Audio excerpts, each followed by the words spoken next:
It has certainly been a morning. All right, let's go back to live. Cool. Okay. So yeah, check out the Right. check out the YouTube if you get a chance. You might like it or not. It's up to you. Some people just like to watch streams. Some people like to watch YouTube. Everyone's got their preference. All right, cool. Let's do this.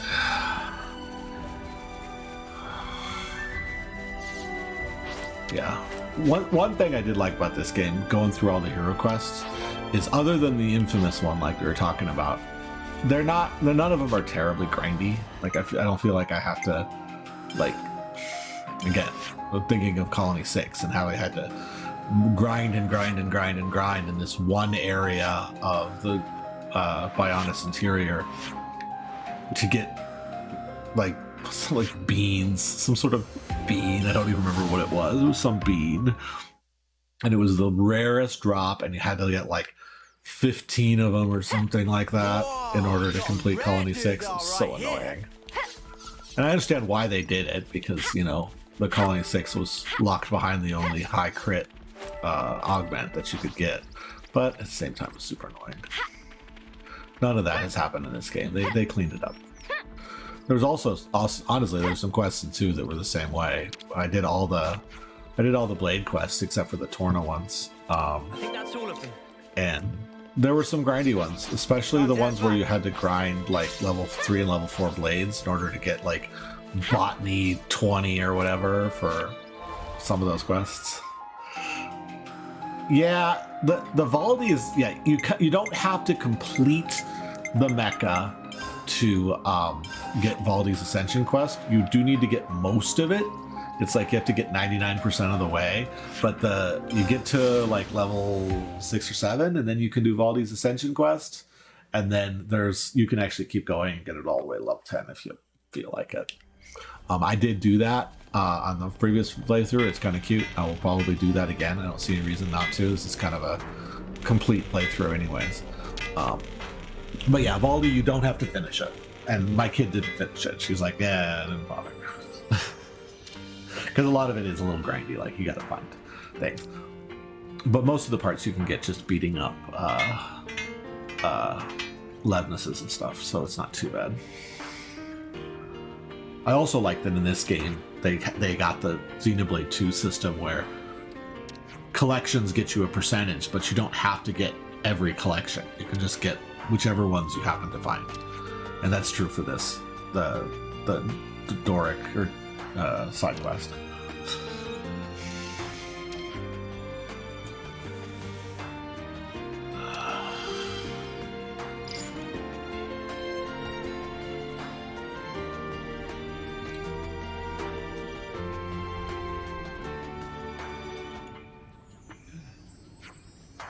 Tunapa. Dinky and Wedge.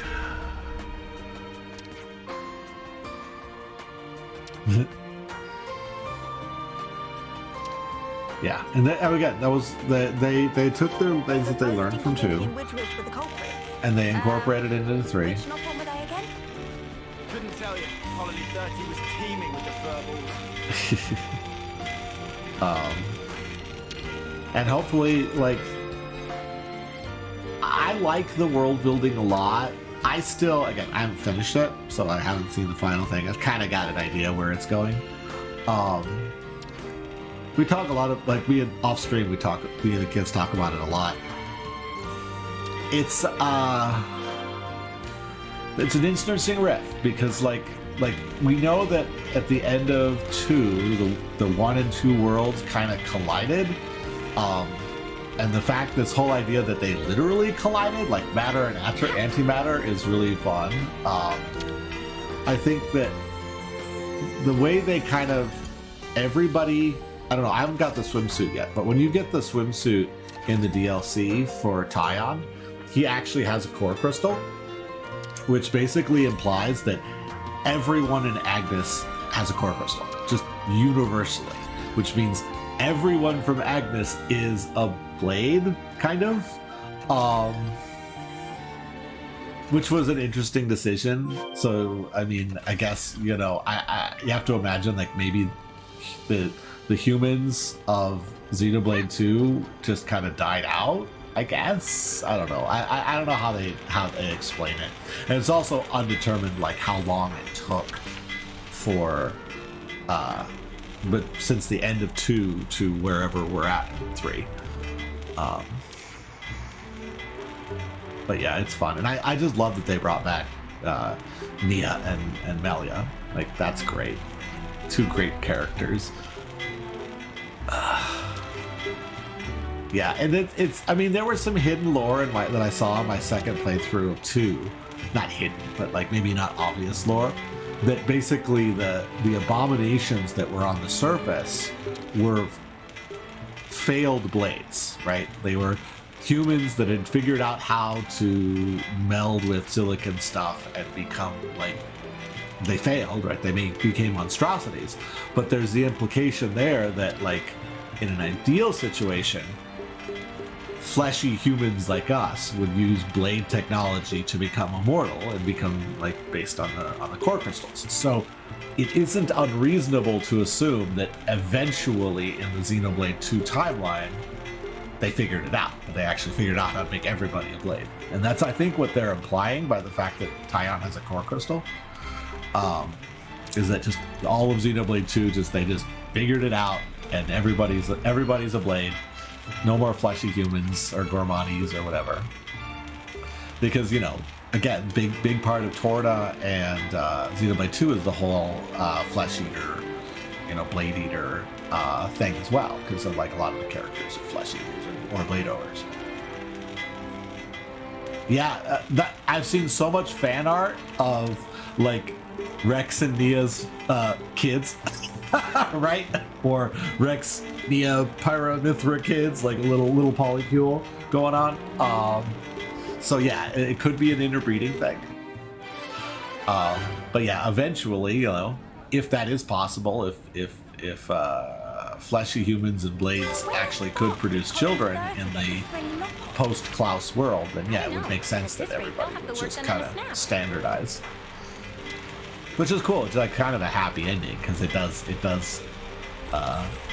produce the situation where you can imagine, you know, Nia and Rex having kids together or something like that. Which again, with Nia, it wouldn't be hard because she was a flesh eater. So, the spoilers for anybody who's watching who don't know that Nia's a flesh eater. So it would make sense that she could have kids. I guess. Maybe. I don't know. Let's do this. So that's a 10%. That's a 10%. Ooh, that's a big one. Oh, it's gone now. Salty soil. I have lots of that. Let's do 2 more tests and call it good. 1, 2. Right, that should get us to the next stage.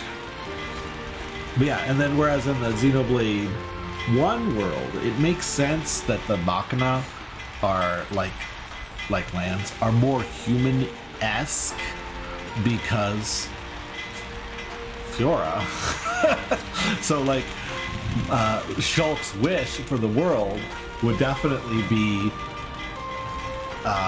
Mechon are more human-ish or even like actually human because that's kind of the whole deal. Again, more spoilers for Xenoblade fans, Fiora.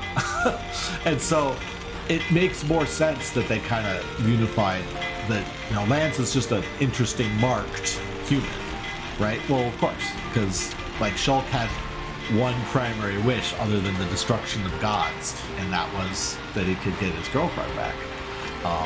And that's always shown in, you know, Future Connected and stuff like that Fiora's human again, right?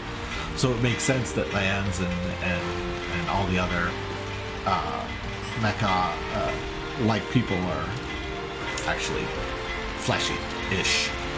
So that makes more sense than the whole everybody blades, at least initially. But yeah, good world building. It's kind of cool to see.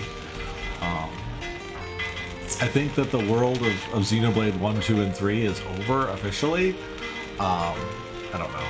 You never know with sequel land.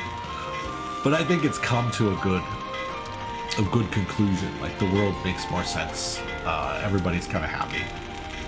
Whereas what I'm excited about is all these rumors about Xenoblade 2, or Xenoblade X 2, because if you've played X kind of ends on a cliffhanger. One of the characters dies and then wakes up on a beach at the beginning of the game. And there's all sorts of it's like X is a different timeline. Like X definitely starts with Earth, right? But it goes a completely different direction than the whole Klaus and the magical god computer and stuff like that. It's still similar enough, but it's different enough that you can imagine it's a different timeline. And especially since they added Elma to the DLC of Xenoblade 2, it's definitely a different timeline because she sees the similarities, but then she also is like, no, this isn't quite the same. Because if you unlock Elma, you can take her in the challenge battle. You can take her into the world of Xenoblade as a blade. And she comments about things, and she comments that, oh, you call them Napon, we call them Nopon, but they're basically the same, and like subtle differences between the realities. And so I think if they do go to the effort of making an X2, like, yeah, like you guys ended on a cliffhanger, you jerks. Like I want to see what happens. And the other nice thing about X is that it's huge, right? The X is one of the biggest games for the platform, one of the biggest games at the time,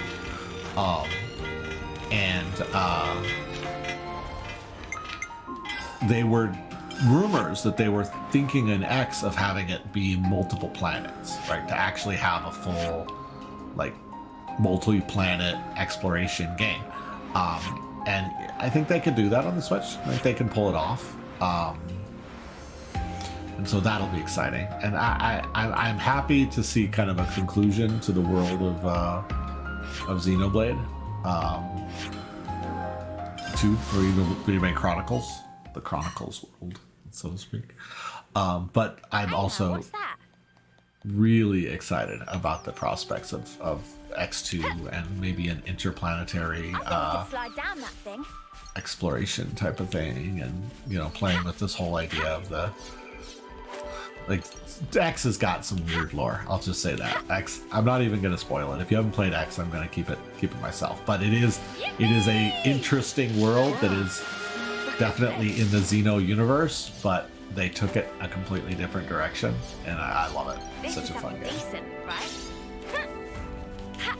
And the fact that it's canon, canon, I guess. Is DLC canon? I guess it is.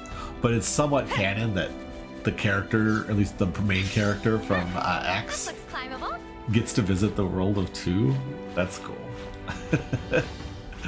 yeah, it is. It's kind of got a JoJo vibe. It is like timelines and stuff like that. So yeah, I'm very excited about X2. Again, I love Xenoblade games. I know that the team from Monolith is going to. They're Monolith. They love this. They absolutely love this world and this multi-game, multi-franchise world that they've built. And so I'm hoping that continues with X2. Wow, those guys are tough. Let's fight some tough birds. I'm right here. I have to fight both of them? Well, maybe we'll... Yeah, eventually the other one's going to join in. So yeah, let's make sure we're focus fire. Oh, taking some hits. I don't fear death. God, I love her. I'm gonna take one of these guys down, hopefully. Alright, one down. Drops. Oh, she is gonna... Oh, knocked off the cliff. Oh, Neo. Where are you gonna respawn? Usually they don't stay dead. Is she gonna stay down there? No? Oh, there she is. Okay, get her out. Oh, we already got her. It is nice that when characters are knocked off the cliff, they just kind of arbitrarily find themselves back, even though the cliff depth is super annoying. There was a boss in 2 that was on like a catwalk, and he had blowdown attacks. Oh, so annoying. They're not get. There we go. Get that topple in. Oh, launch. Okay, let's just do this. Yeah, my daughter up there also into JoJo. She tried to get me to watch it. I got through most of part 3. JoJo's. That's a show. Is he's launched? Yeah, he's launched. I will pick it back up. But I don't have Netflix anymore, so I'll have to watch it through some other means at this point. Let's just do both healers. And we'll see how Yuri goes. Yuri should get us to 99. She should get us really close. Alright, and then that allows me to do Senna.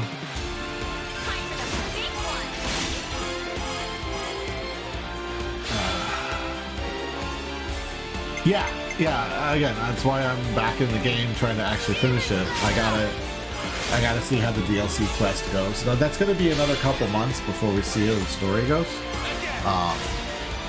Cause yeah, like first DLC, it was just kind of like whatever. Second DLC, you know, Eno. Eno's a lot of fun. I haven't been playing as Eno, but like she's super cool. Definitely a spiritual successor to Poppy, as I had hoped so dearly when I saw her silhouette. I'm like, do we get a Poppy character? And we do. And then I don't know what's gonna be in third phase, but like fourth phase is gonna. I think third phase is another hero. Actually, I think I know what that's gonna be. It's gonna be another hero. And then yeah, fourth phase is gonna be a whole other story arc. That's exciting. It's always nice to see that. So we'll see how that goes. Let's go. I don't think Yuni's gonna be able to do it, so let's just do this.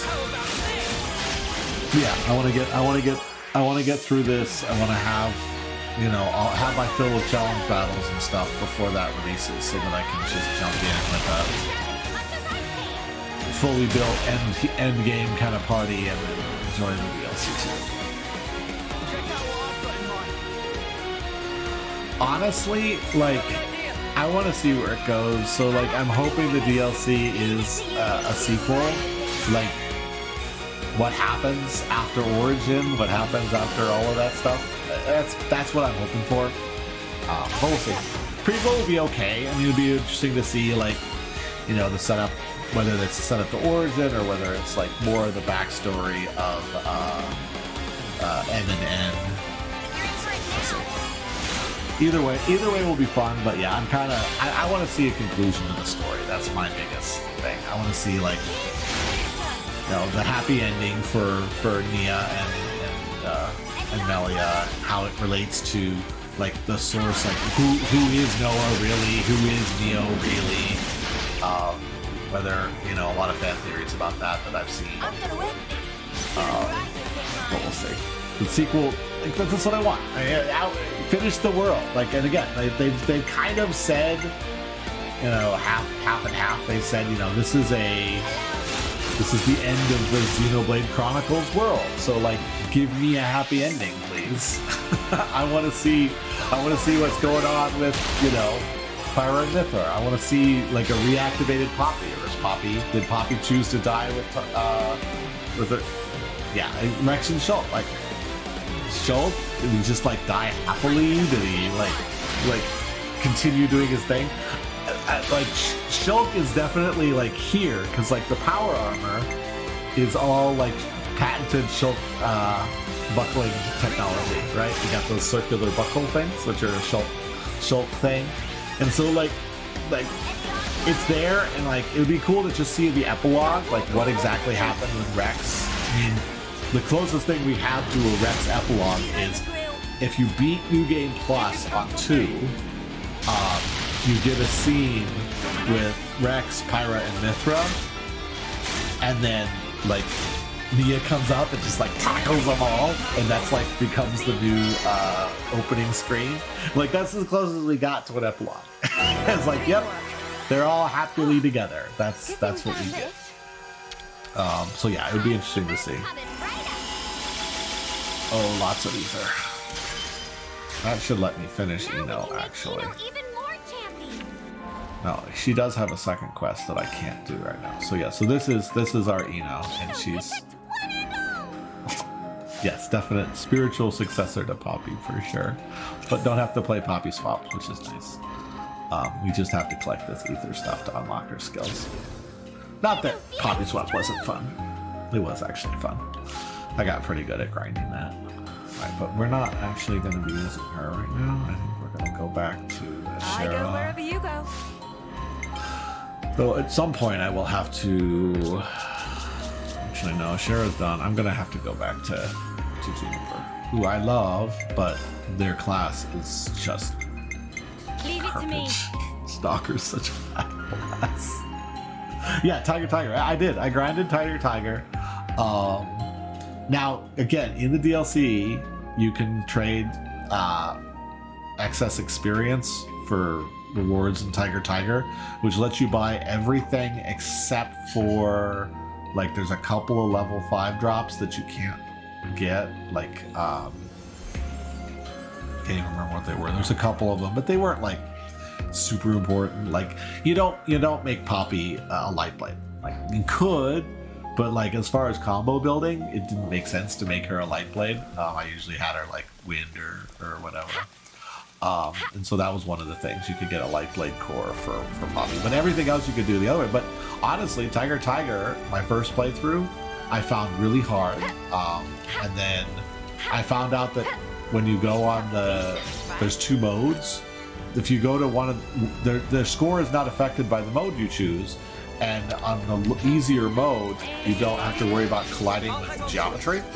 You just have to worry about enemies, and so that was a realization, because, like, I could avoid the enemies fine, but the geometry was always, like, bouncing off the geometry and losing points that way.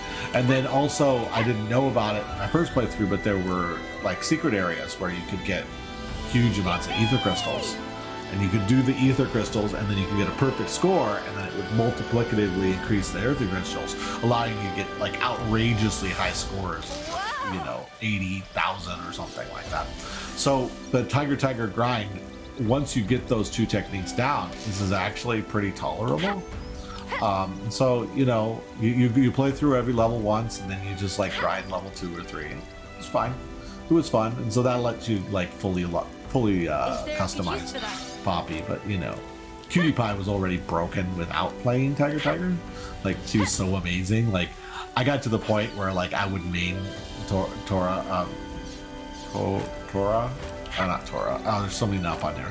But I would main Poppy, just so I could just, like, do the break, and, like, fighting the giant squid at the base of the ice area, and just grinding on it, because Cutie Pie was just so amazingly broken. There was a challenge battle where you played just as you just had Poppy. You didn't have any support characters, and it was outrageous. And you had to, like, fight the famous Napon from other games, and you had to fight the mascot Napon of Monolith Soft. Yeah, it was a payoff for grinding Tiger. I'll say that. Super fun. Yeah, it's a shame that they didn't have good capture cards when I replayed too, because it would have been fun to stream that, because I really enjoyed my playthrough. And the chance of me going back to it now is a little low, because, like, too many playthroughs of Xenoblade 2. But so we got this. Where was I going? I don't even know what I'm doing right now. Let's see here. Quests. Do we have any quests? So we can go back to teach at this point, probably. Let's see here. I don't really want to grind. We've got... Oh yeah, we were going to do Merciless Pursuit. I think we're probably ready to do Merciless Pursuit again. That is also in the forest, I think. Let's see here. Got lots of question marks, or lots of investigation points. Yeah, so we got to go to the forest here. I think we want to go to here and backtrack. Yeah. Completionist. The curse of the completionist tendency. I want to get every little detail for every game I play. It limits the number of games. Like in Genshin, I hopefully. So like we rated that one person last night. I noticed that you hopped up in chat. I had to go, obviously, because it was 2 a.m. Did you enjoy their content? Did you connect with them, or are they? Because I'm on the fence with following their channel because they don't really like connect with the viewers, in my opinion, and some people don't care about that.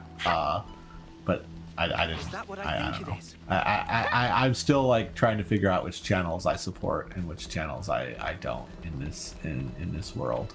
But I was just curious. I'm glad you came back because I was curious. Like, did you enjoy their channel? Did you enjoy their content? Did you enjoy Genshin Impact, or was it like, meh? I don't know. I'm just curious.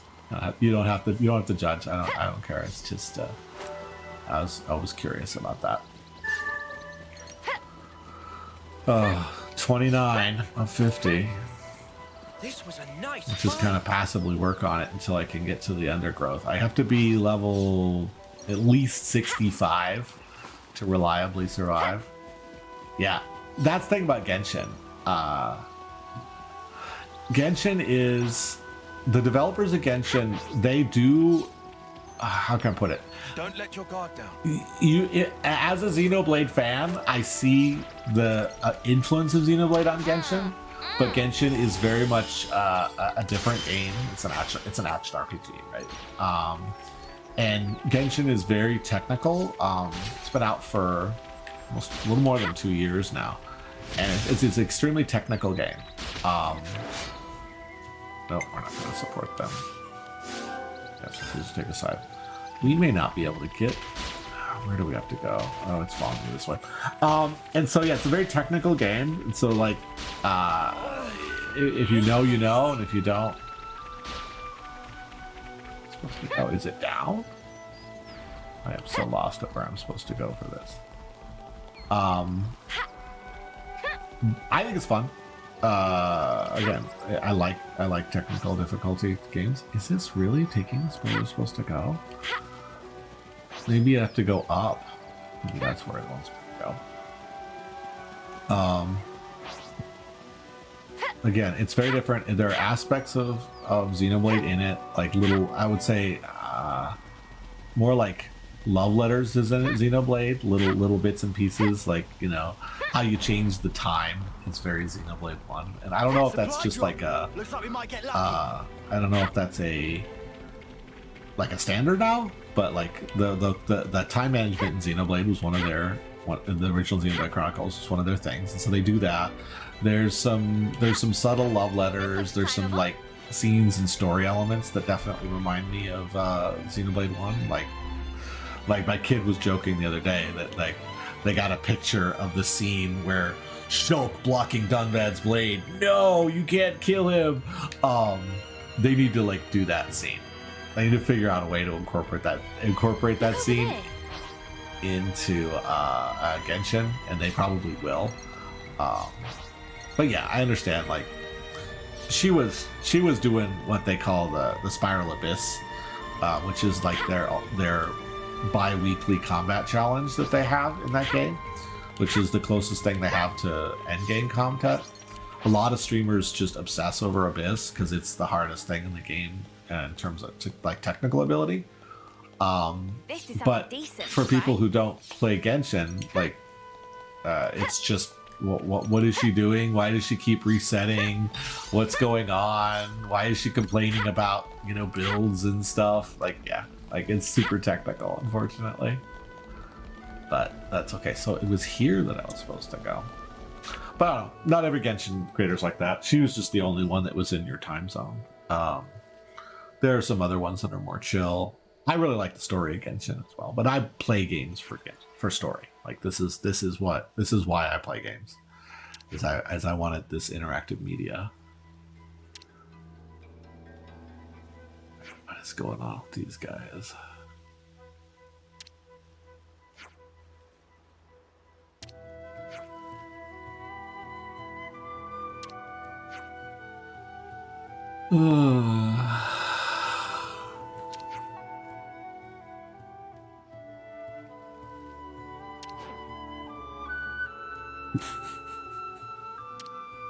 These three are such goofs.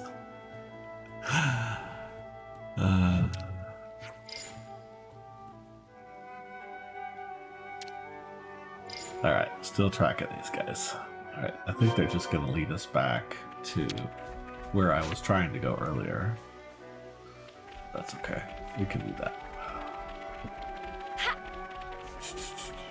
Well, hopefully today will be a good, productive stream. I don't have any plans for today, so we may be playing for a while. Wait. They didn't go back up. Did they take a turn? Are they on there? Maybe no tracks because metal. See what's up there. Going up. I mean, they could had to have gone up. Yep, I did. No track because slope. Man, the tracking Xenoblade 2 where you had to actually have the appropriate field skills. Yeah, that was fun. Fortunately, Morag had all the things that were necessary.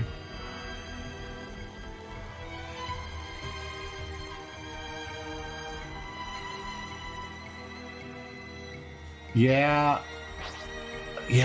I mean, what are they? I mean, I was talking to my kid about this. So in the replay, I noticed there's 3 little bits of detail in chapter 3 about the people. When Noah sends off the mud people, the ones that Jay creates, it was implied was what he said, at least what I got what he said was he was testing a theory.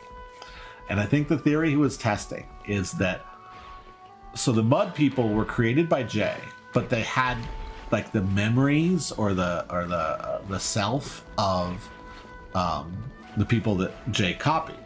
But the people that Jay copied were still alive. They were just sleeping. And by sending them off, I think Noah was trying to figure out, can the same person exist 2 times? Like there's 2 copies of a person, which we know as the players of the game, yes. But can they exist? Are they the same person? So is the mud person the same as the person who's sleeping at Colony Lambda? And by sending him off and like interacting with the motes, he's like, yes, this is the same person. And so what I think the people of this world, at least prior to the end of the game, everybody's a mud person. Everybody's like they said in the opening, everyone's a husk, right? They're not, yes, they're a person that can die, but who they are exists in origin. Like that's who they really are. And they are being projected into the husks. And the husks are no different than the mud people. Literally, that's why he could send them off. Send off the mud people husks or whatever. And so who they are is elsewhere, right? And this is what Noah was trying to figure out, because like Noah's quietly trying to figure out the nature of the world throughout the game. And so once the game is resolved, though, once Origin is allowed to activate, once X, Y, and Z are removed from the picture, the nature of the world is different again. Like, it's going to change again, because now Origin is no longer, like, puppeting these husk people or mud people. It's going to be actually them. They're actually going to be the recreated, joined world people. Again, why that needs to be a sequel in the DLC, because they need to answer these questions. So yeah, it's and also it also plays into a little bit of a Shara's story. If you've done her Ascension quest, hopefully you have, but she talks about being the same, and there's a reason, like Uni remembering or having these flashbacks to her previous life when she was in the Gold Colony. Like there's something about her origin self that is bleeding through. So the Uni we know, version 75 or whatever, has some access to the self that she was before in some weird way. So her cohesive self, it exists in Origin, and there's like, yeah. And so like the bodies of the people we're watching now, they're only part of it. I love how they kind of develop Widow here. And getting grass and trees, Senna. Oh my god.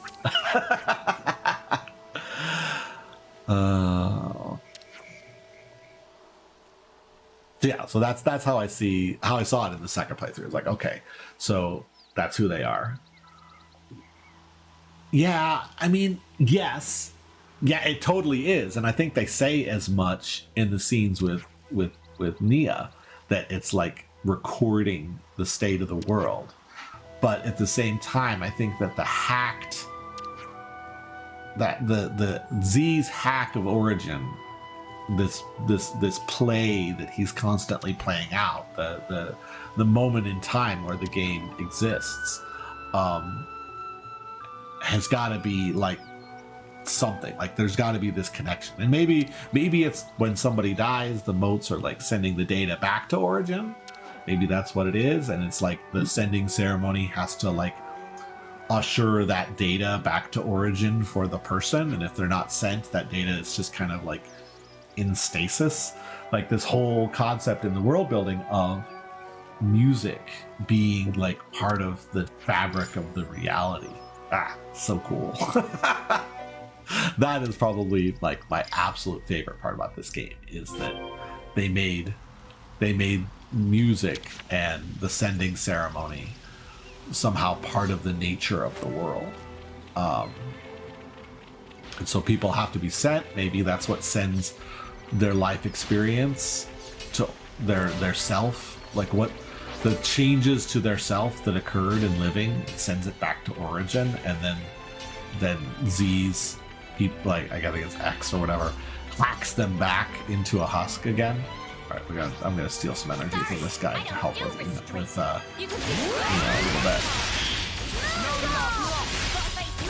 But yeah, that's a reasonable theory. Is that like the sending is what gets you back to the origin, and then they recreate you.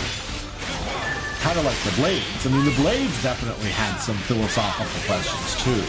This whole concept of they don't remember, but like the changes and growth that they incurred somehow carries over to their reawakening. Because like, I mean, we reawaken several Blades too.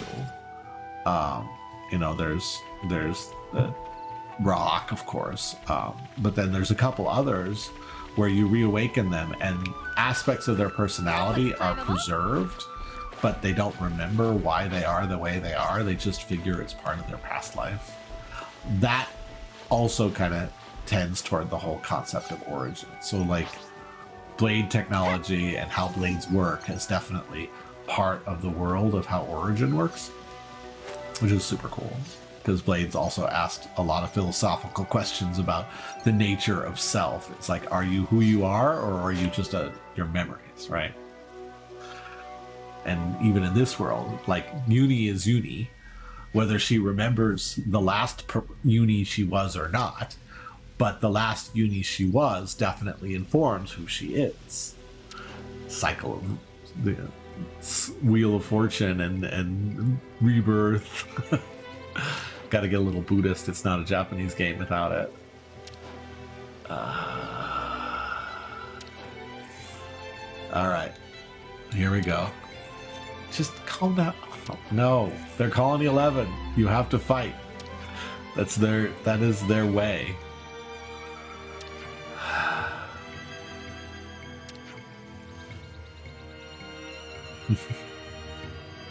Hold back. Yeah. He's gonna watch.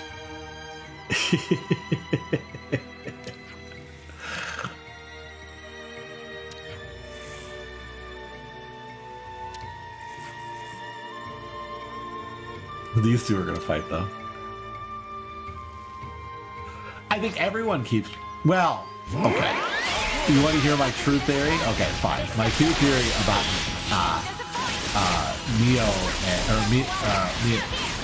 Noah and Neo is that Noah is the essence of Schultz's child, and Neo is the essence of Rex and Neo's child, and so they're kind of the main characters of the world, right? They are the culmination of the hopes and dreams of the previous two protagonists. That's my theory. It's just my theory, and so they're the main characters of the world. So they're destined for each other, and they're also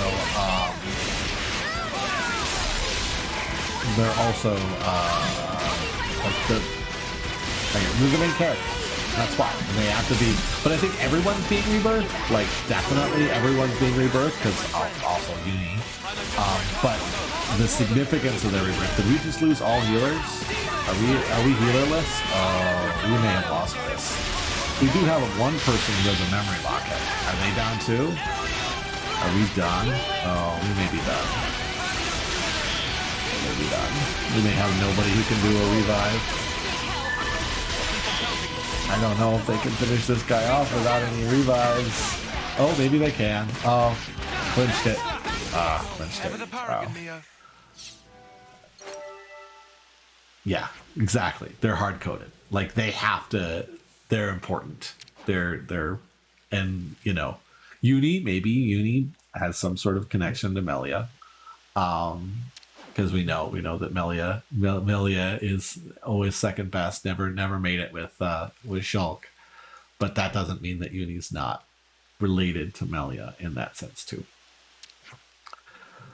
So yeah, they could be hard-coded. They could just be like they are, or maybe even here's a new thought. Maybe it's just that Noah and Mio are like the Origin trying to break it out of the control that Z has over it. So like Origin being a thinking machine, right? Being like something greater than just a computer, is like, I don't like the state that I'm in. I'm not being able to accomplish my goal. I'll create these 6 people from the essences of, or the nature of, like the creators of the story, and that they'll be the ones that keep coming back, and they keep trying to break free from Z's control. And so in that sense, they are the Origin trying to break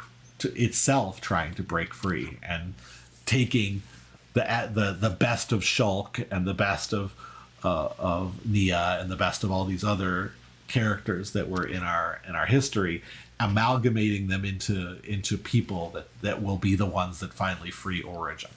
Maybe that's what it is. Again, big hopes for the DLC. Maybe the devs will answer these questions, but we'll see. Yeah.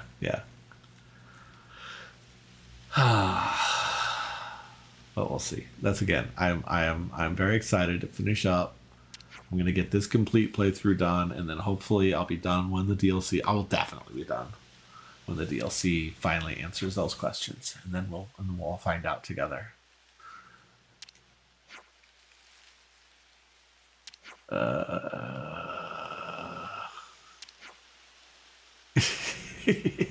God, I love Uni.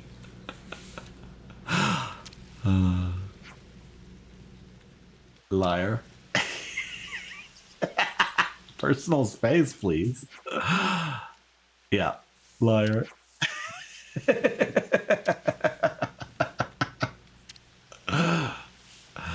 Yeah, Widow's pretty cool too. I want some fan art of Widow and Uni. You know, just gonna do push-ups now.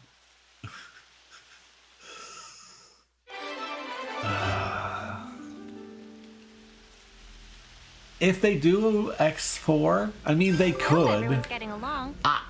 I mean, I can't say this authoritatively, but I did hear somebody say that the developers are like, no. We've completed the vision.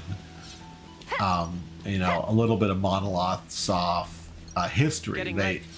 They like to make trilogies. They like trilogies. Decent, right? At least that's what I'm told, and that they don't necessarily stay. But at the same time, like, this is such a cool world. Why would you miss the chance to complete it? So, like, we'll have to wait and see. It's all right. They definitely. I mean, it makes me sad that this is a niche game that, like, genuinely. Okay, I mean, that's the Turkin quest, so don't worry about that.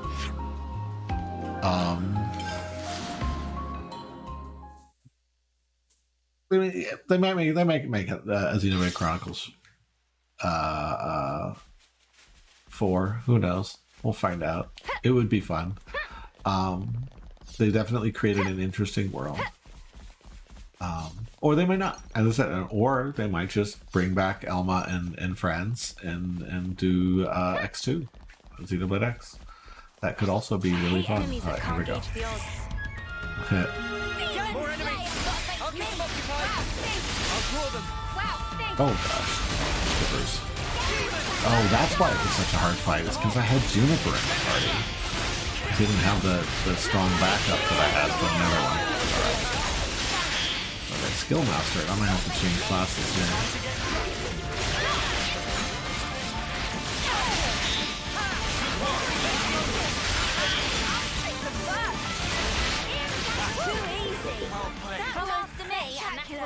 And I was Oh, the MVP. We're yeah. all It thinking could just be that.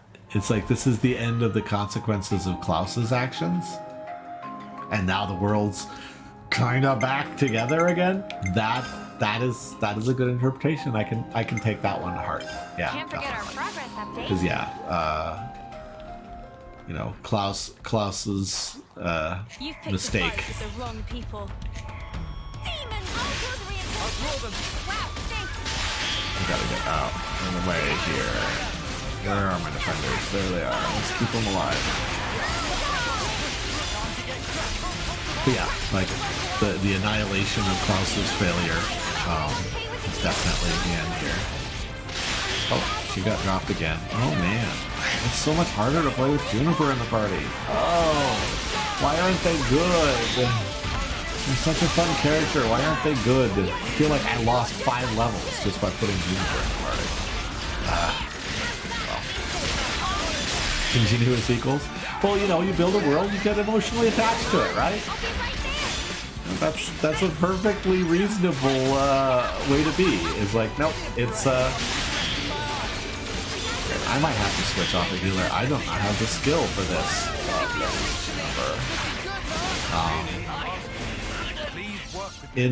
I was talking about Genshin. So Genshin's been going on for over 2 years now.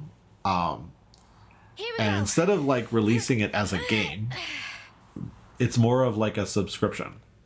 And so the world is, they've got 7, really 8 nations. And every major version is a new nation. And they've released now 4 regions. First version, they released 2 regions. And each region is based on a different part of the world. Our world, right? So you've got like the original version, which is kind of a Germerica, right? You got aspects of Germany, aspects of America. Second region, which is China, the Leeway region, because it's a Chinese game, and you know they always keep coming back to China, right? Because it's a Chinese game. And then you know they just did another one, which is based on ancient Sumeru. They call it Sumeru, but it's like it's basically ancient. It's like a combination of India. The Ottoman Empire type area, kind of a little bit of Egypt. There's some Egyptian stuff, and so they kind of try to make it off the real world.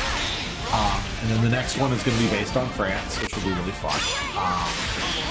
And then each version, why I was bringing it up, is each version is like a sequel, right? They're subtly changing the world, and they're also updating the story, but then, you know, they're introducing, maybe challenging our assumptions about the way the world is. They got kind of a cohesive, like Silent Protag type character, and so it feels like a long show. It feels like a serial playing the game, right? Is that the story's gradually developing, and it's developing like a serial novel or a serial anime.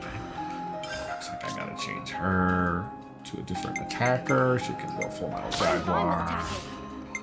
Let's do Glitter Stream is fine. Quick Draw is fine. We're not gonna do that one.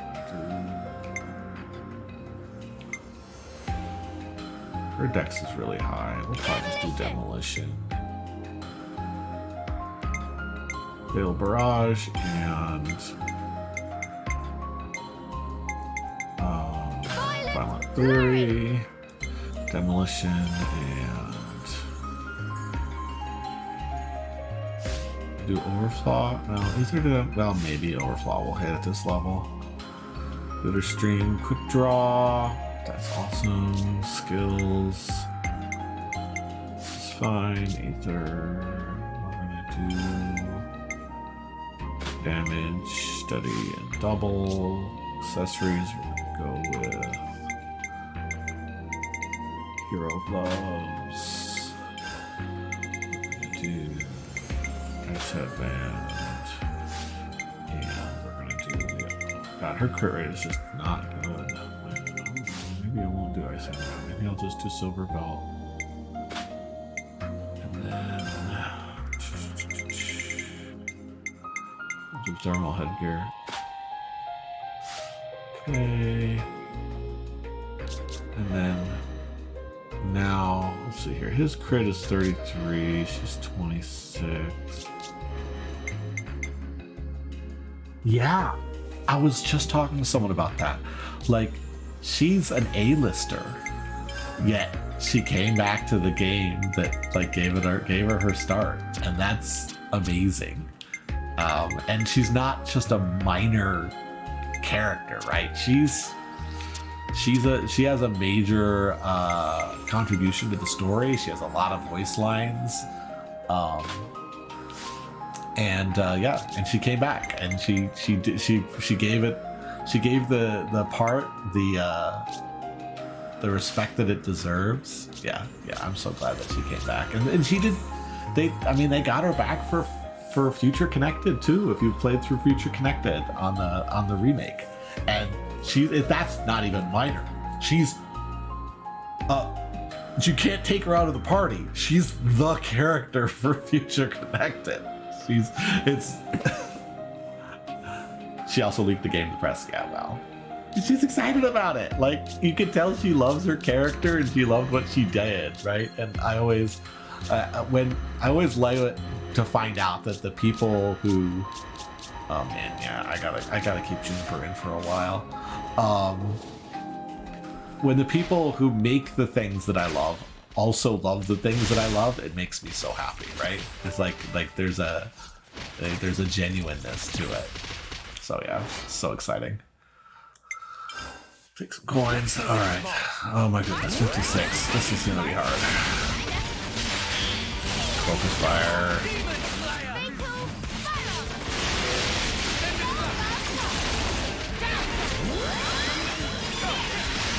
Heal. I'm not doing too bad right now. That's probably because I haven't got all the aggro yet. Oof. Yeah, that's when it hurts.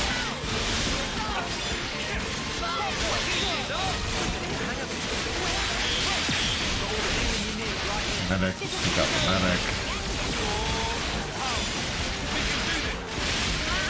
Do some heals.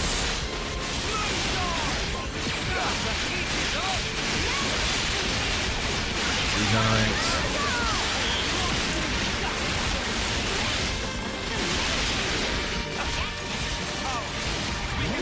Oh, the medic is the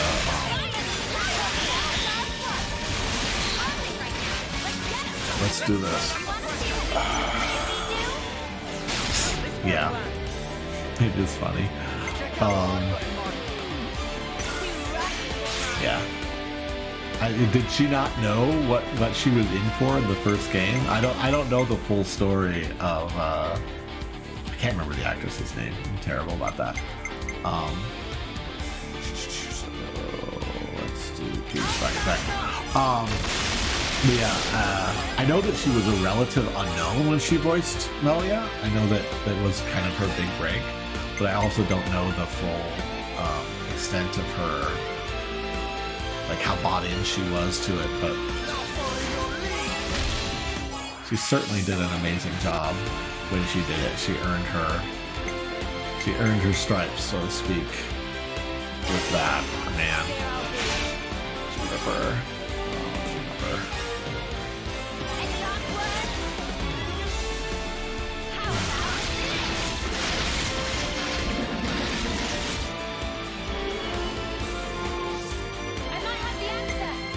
Juniper.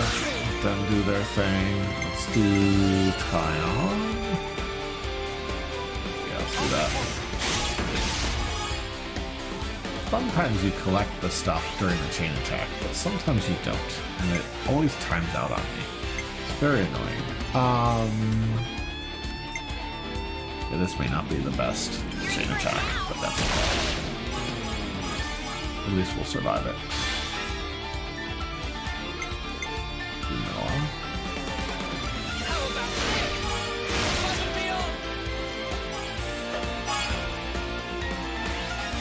Get through it.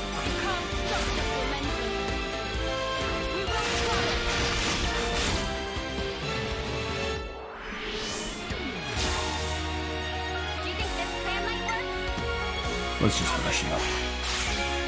We'll do this, and then we'll do Ouroboros. Yeah, not gonna pick up those drops, unfortunately. It's okay. We'll live.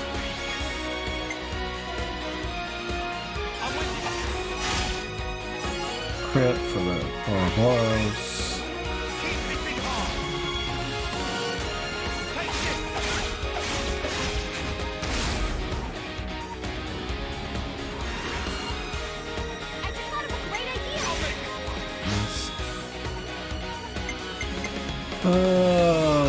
I guess we'll just do Juniper for the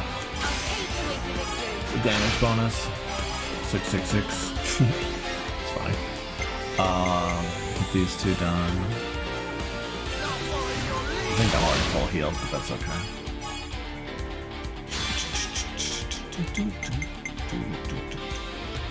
Get some power charge, get some buffs up.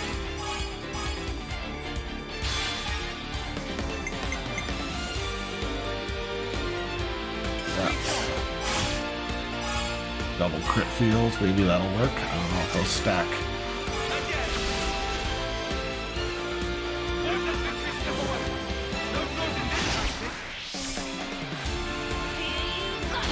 As long as we crit on all of them.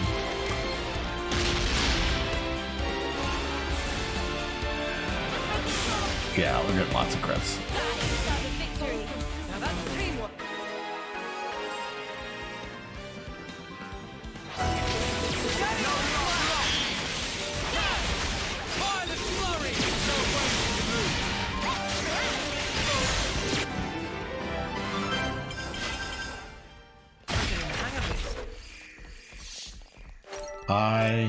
Oh goodness. Let's keep going. As long as we don't aggro the boss while we're fighting this squad, we should be fine.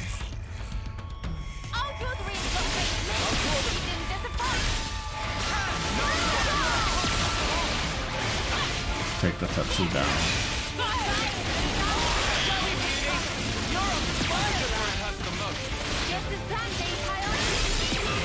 Oh, down she goes. Yeah, I didn't think that was going to last too long.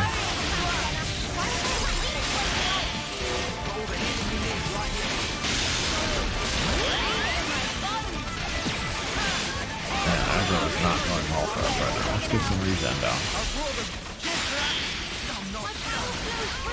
Oh, the Lances go down? Oh, he's back.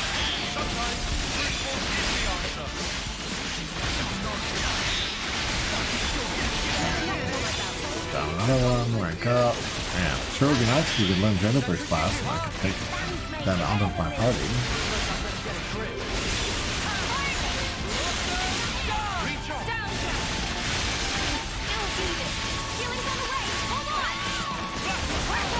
Two more auto attacks to get regenerate field. And that's it. You what? You're supposed to be. Let's see here. Class. Oh, we got Lance's almost got it. And then yeah, she's almost got it. Alright, let's do this. Alright, I guess we're gonna do this. Now, ain't that a challenge? Alright, I let's could go. train as sprightly as anyone. Yeah, they may be strong. No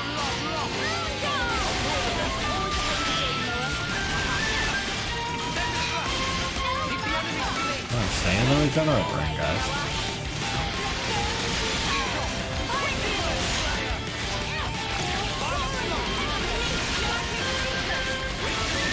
someone keeps aggro, we should be fine. That's gonna hurt, yep. Do another regen field. Oh, we're gonna get a third one. Wow.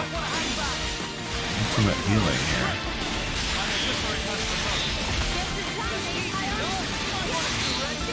Launch, yes. Good.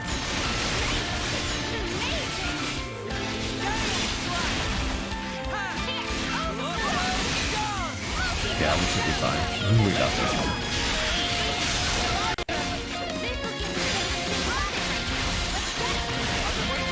Heals. Regens. No one's hurting.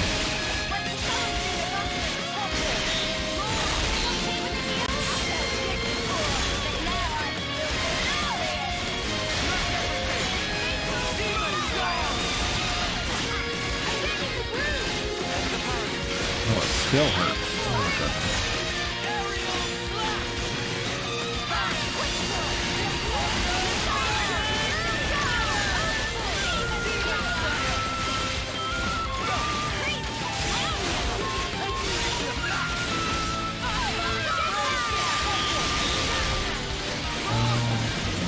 I gotta get the belt. I gotta launch out of it. Not quite ready to chain it. Try to chain it. We'll try to chain on the next launch.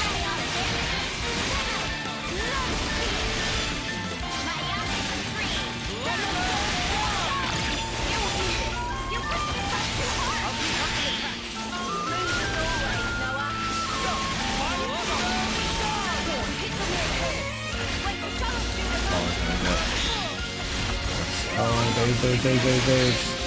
Got launch again. I said I'd do it on the next one. It's still not comfortable. Still want to get one more. Really like it at 4th health. At least then Juniper gets their effect when they're low health.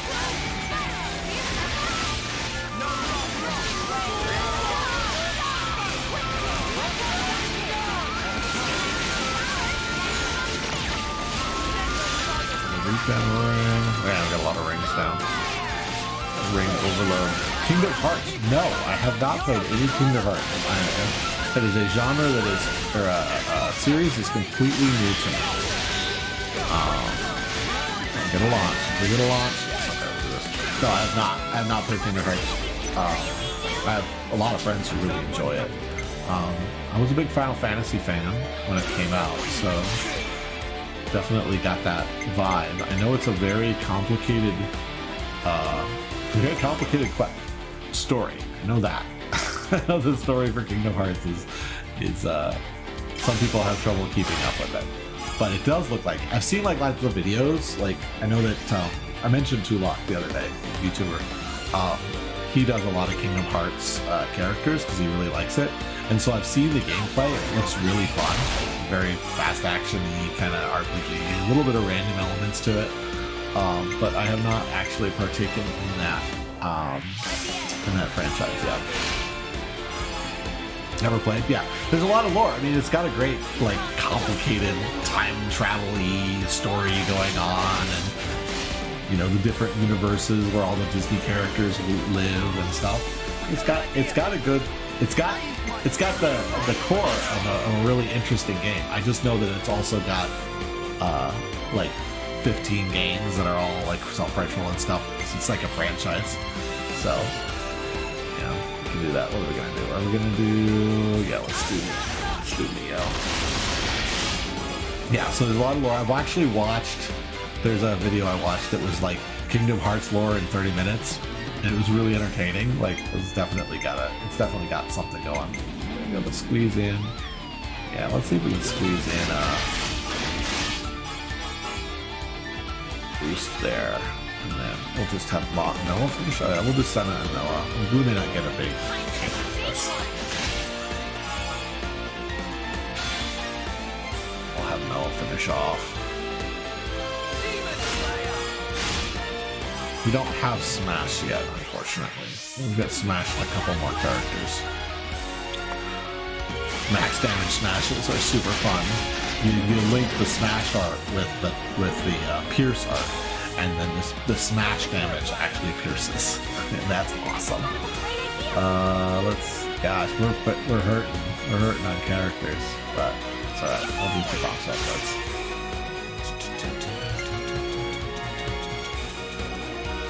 I don't know if we're gonna be able to get a third order in this one. We'll see. Yeah, maybe we can get it. Well, we might get it. We might get it. At least we get a Bravo. We'll see. We might just draw 2 healers and then be done. At least we overkilled it. That's what matters. We did not draw 2 healers. That's cool. So we're gonna go with Lance. Doesn't matter. We'll do Uni first.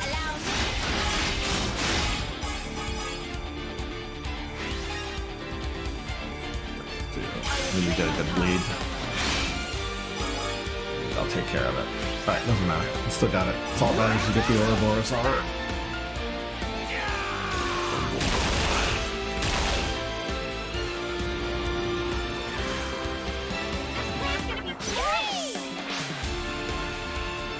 Alright, so I think they'll put, well, yeah, I think they'll push us over. We can't do them.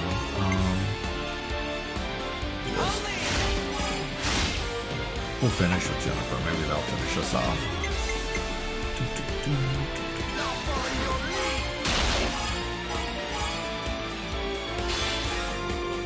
Sana, get her power charge.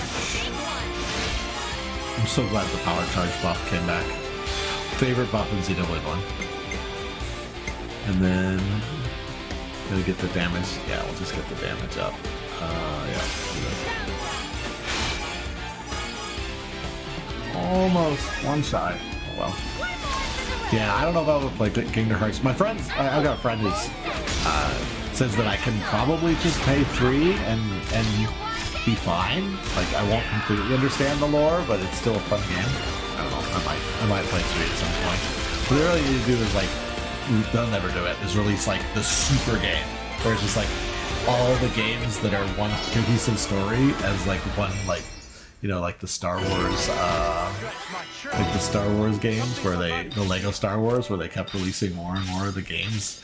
I actually have the new, like the complete Skywalker Saga Lego Star Wars game, and my kids really wanted it. And I was very disappointed to find out it's not actually the other games. Yeah, it's like that's what they did for Lego Star Wars, is they remastered all of it. So like all 9 episodes of Lego Star Wars remastered. Different, a little different, but yeah, they should do like a remaster, at least like the primary, like even if it's only the main line 1, 2, 3, like that would be just amazing. I would totally buy that. It would also be just like a great way to just get introduced into the story. But I don't know. So is flashback a side break? Yeah, let's do rapid shot flash. Oh, can't do it. I'd have to have positional pro to do that. All right, that's fine. So staying power is fine. Oh, I so don't want to be doing Juniper's class right now. Cross impact's good. Demolition is not a good thing to pair with that. So let's actually put demolition here. Yeah, you're exactly right. The mobile games are part of the story, and yeah, I know they'd have to get it all. Maybe like completely, like exactly right, like all 15 games, like even the DS games, right? Yeah. What are you gonna do? Dex. I don't really want this first bloodlust. But yeah, you're exactly right. I was wrong. That you have to have everything. There's no escaping it. You have to have all the mobile games. Yeah, that's how it is. At least this one has a pretty decent crit rate.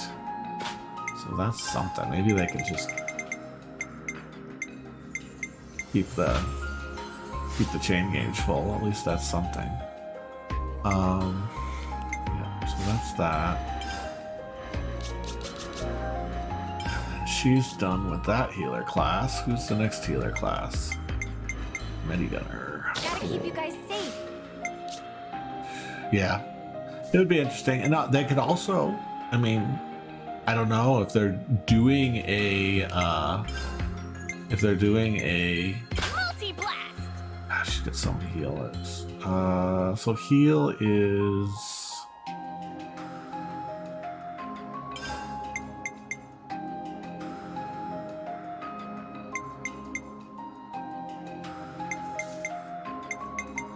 so this one's clear debuffs. Yeah, okay. No. They could do the story of the other games and just have it be in whatever system they go to. I mean, you don't have to have you don't want to yeah, sorry, I gotta think about we could have a second field art for her. We're getting to that point where we can think about doing that. Let's see here. Let's just do. Oh no, that's not a good pair. Yeah, I almost think I want to do the double field skill.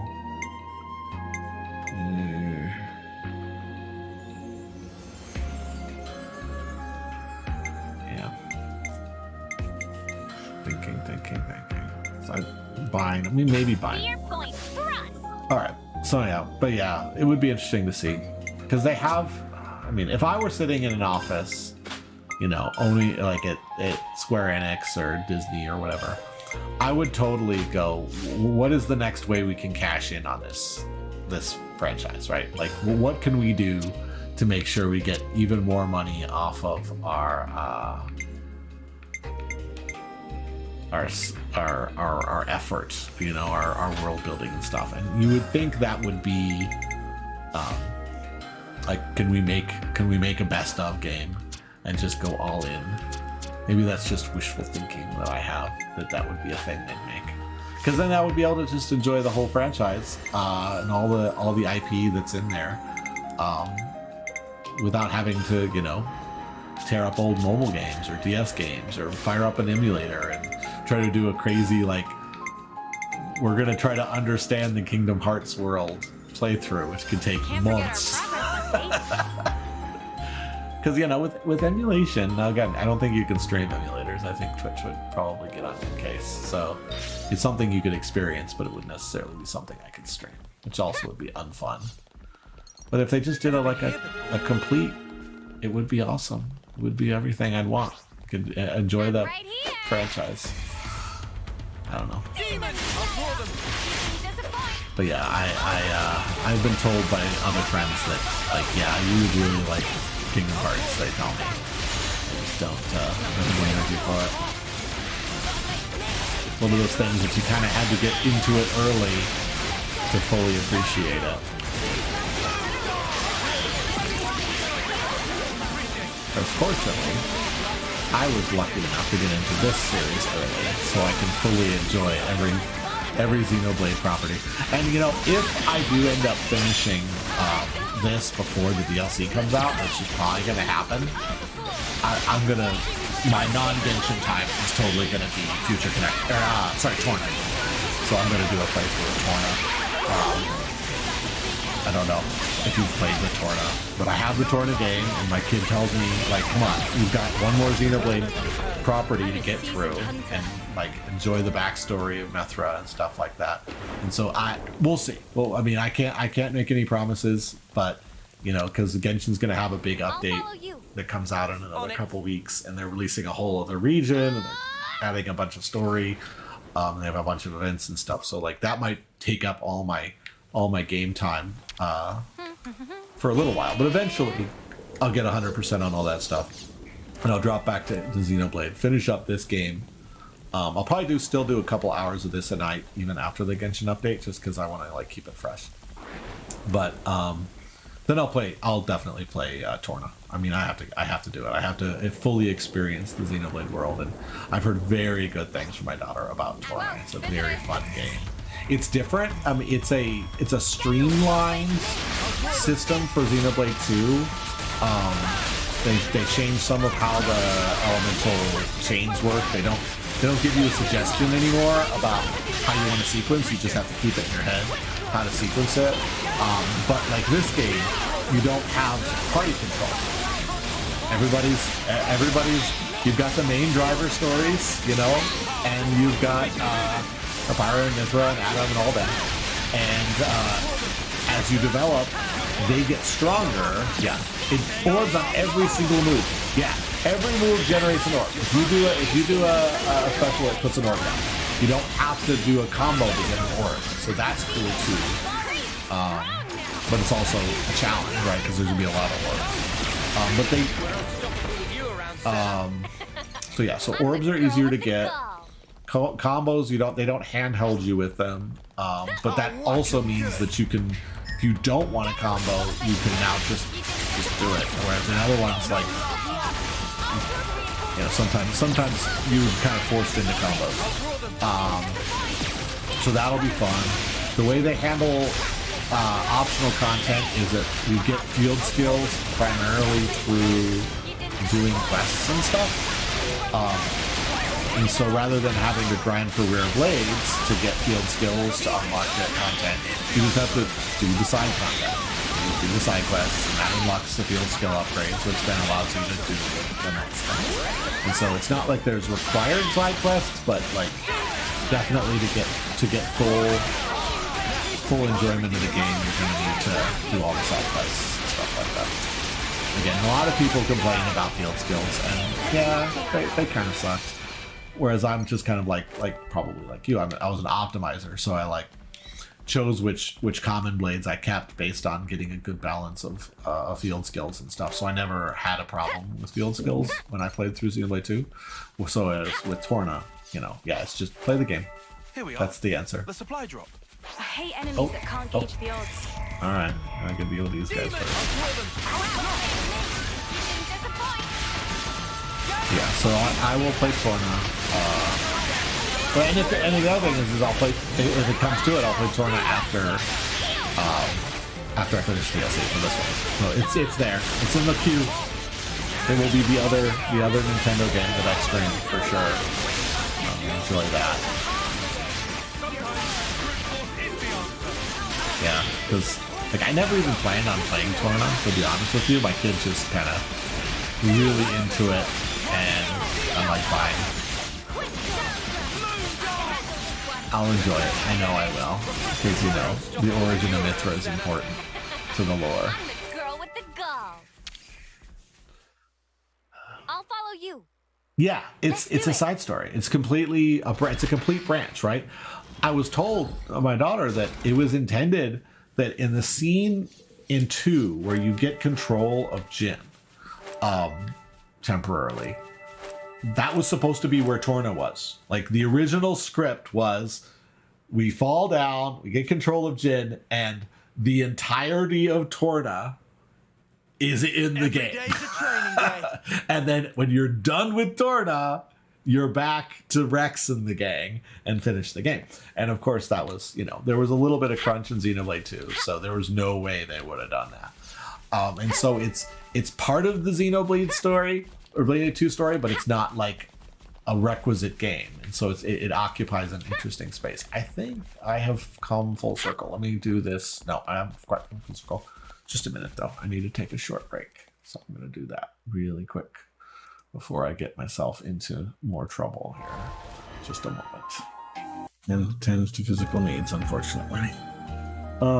Yeah. But yeah, so Torna's gonna be fun, but I can't get myself too excited about it. I'm playing this game right now.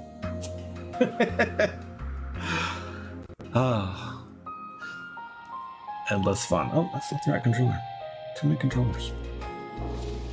All right, but yeah, so Torna was supposed to exist in the period where again, it was an important part of the plot. But yeah, we'll just say, suffice to say, when you get control of Jin, Torna was ideally takes place. At least it takes place like in terms of like enjoying the narrative. That's the time that you want to play it. But yeah, I was told that like that was at least in the original storyboards, that was their intent, is to have you play through the Torna story, which would have made sense. It made a ton of sense because like you would have got to enjoy like all the lore and backstory for Jin and Mithra and Adam and stuff at the moment in the story where it was important to know those things. And they did add some like cutscene flashback kind of stuff to try to make it work. Yeah. Let's see here, can I get to that one? I don't think I want to chase that down right now. I'll stick to my path that I'm on, but that's still good to know.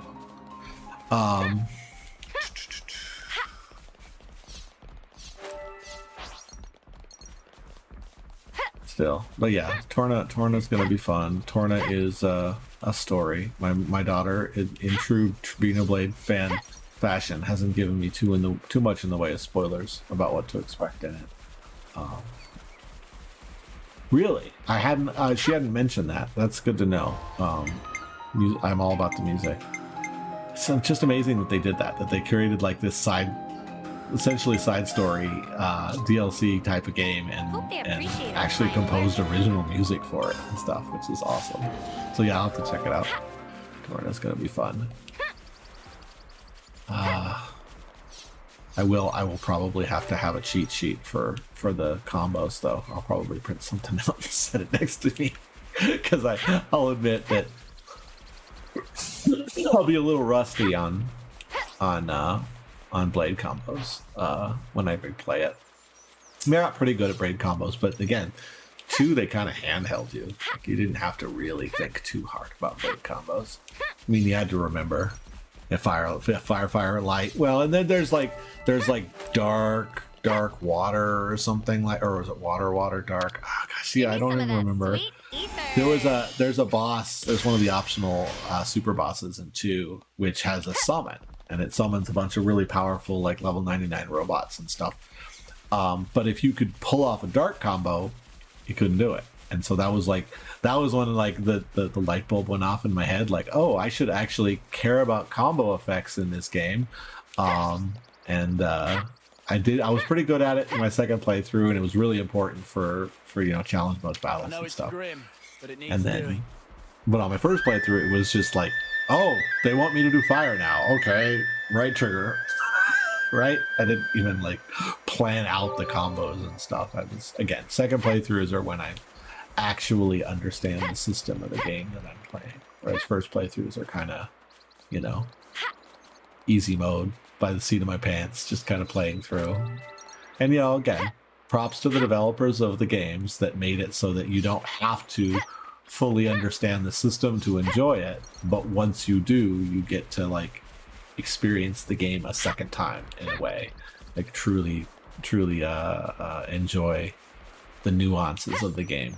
But usually on the second playthrough, or at least it is for me. As I said, I'm a slow learner, slow and gradual learner of these things.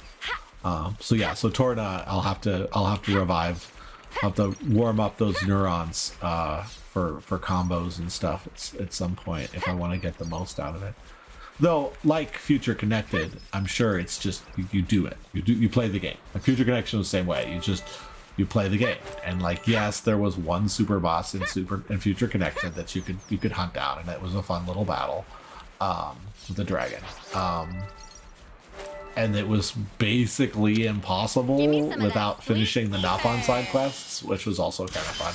And it wasn't too terribly hard after finishing the Napon side quests to do the super boss at the end of Future Connected. I don't know. Are there quote unquote super bosses in Torna? I don't know. I guess I'll find out. We can't leave it like this.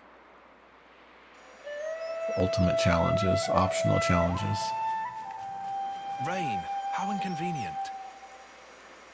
And I will say that the super boss grind that they set up in Xenoblade Chronicles, the original, where you know, you had to beat this boss to get the cylinders, to get the night vision, got to beat this other boss, and like, oh, you had to have like, you had to fight that robot boss on the beach so many times in order to get night vision. And the sequence of that, like, it wasn't just, oh, we're going to put some really powerful enemies in here. We're going to have the players play an unnamed, unguided side quest to travel through the sequence of bosses to get equipped to the point where you can finally beat the dragon. That is like the most Xenoblade thing. Every game has had that. I haven't walked that ladder in this game, but I know I'm going to. Right? I mean, I saw the giant sea serpent when I was in my first playthrough. I'm like level like 140 sea serpent, and then in this game also, I don't know if you know this, but when you beat one of the optional super bosses, you can choose to rematch them 10 level higher. You can also, you don't have to, but you can choose to rematch them all the way to level 200. And so not only do they have like the ladder of super bosses, each super boss itself is also its own ladder, which that you can climb just for you know, for challenging yourself. You know, maybe there's better rewards, maybe not. It doesn't really matter. It's just another challenge. So that's probably going to happen in this playthrough. Again, I usually only do that. I only did that in 2 after this playthrough. After my second playthrough, and that's what's going to happen in this one too. After Child's Mode, or maybe during challenge mode, I'll be zipping through and trying to get. Looks like I got a Piranha's husk that I have found. If I can get to it, those are fun. So yeah, so I'll be doing that too. I'm trying to see if I can beat the dragon at level 200. In my first playthrough, I said I didn't finish. I found the dragon. I didn't actually fight it. I just kind of snuck past it. And so I know there's a dragon in this game, and like playing it at level 200 might be super fun too. Alright, so let's go to that Piranha's husk that's up there and see if I can get to it. I don't know what level the monsters are, but it should be in the 40s because that's our region here. Looks like, yeah, they're in the 40s. They're very beatable.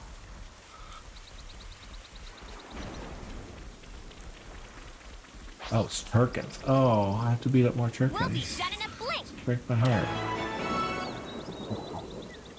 All right, get it over with. Gotcha. They're set up for a fall. You didn't disappoint.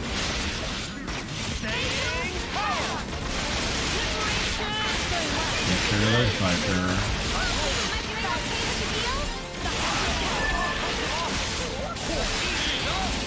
One. It's not. Yeah, let's do the arrow Turkin. Get some healing. That's alright, defense up. I don't even know what class I'm in right now.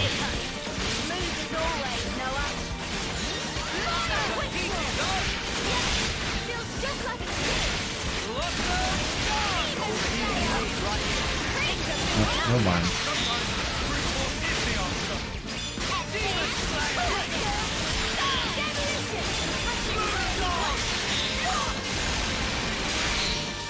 Oh, okay. Alright, so he's done. I don't think I'm gonna get a chain off on him. Alright, he's done. Unstoppable with you around, Senna. I'm the girl with They the seem to gun. be in groups of 3, which makes sense because they're Turkins.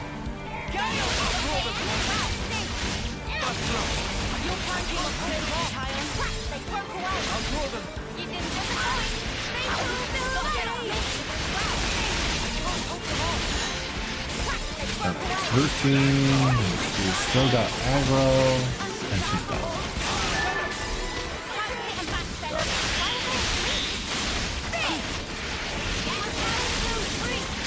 Focus on the spirit token, especially since the other one is.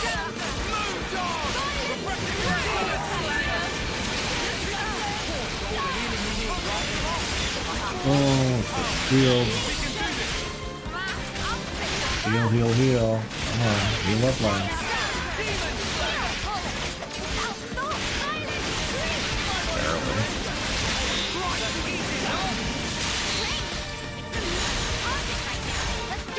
Alright, let's do it. Alright, suboptimal chain attack coming up. Tile.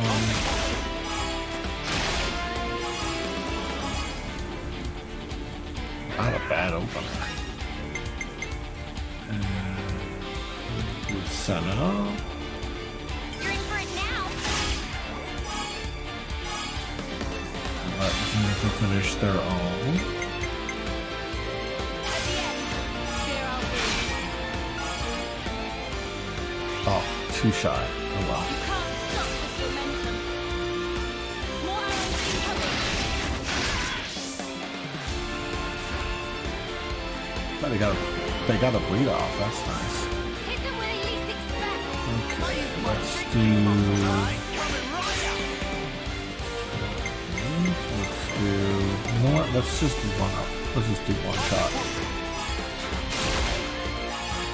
Just extreme tie on here.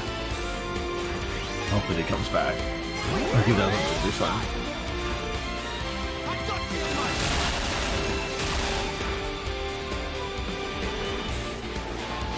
Yeah, we got him back. That is awesome. Okay, yep. You'll do Uni and then Tyon, hopefully. Let's do. I'll start us off.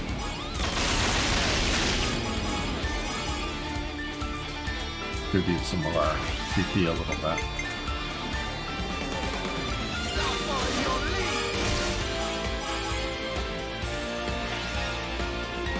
That's fine. Just do Uni at this point. I love how she has the she has the Thanos weapon.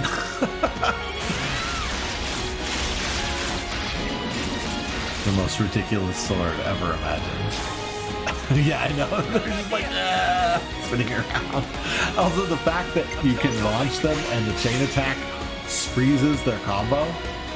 Yeah, that was the right design decision. That makes the game so much more entertaining. All right, we'll get another bleed. We'll probably have to go straight to Tyon at that point, which is fine. Get that power charge though.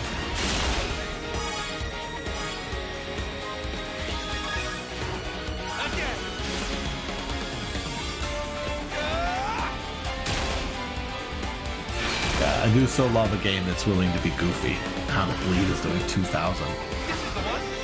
Oh, wow. Okay, we take the risk and do Juniper. See if they can Need to wait to victory. stay under. Yeah, they stayed under. Sweet. Not a bad drain attack this time around. Just directly blasting it, all the hits.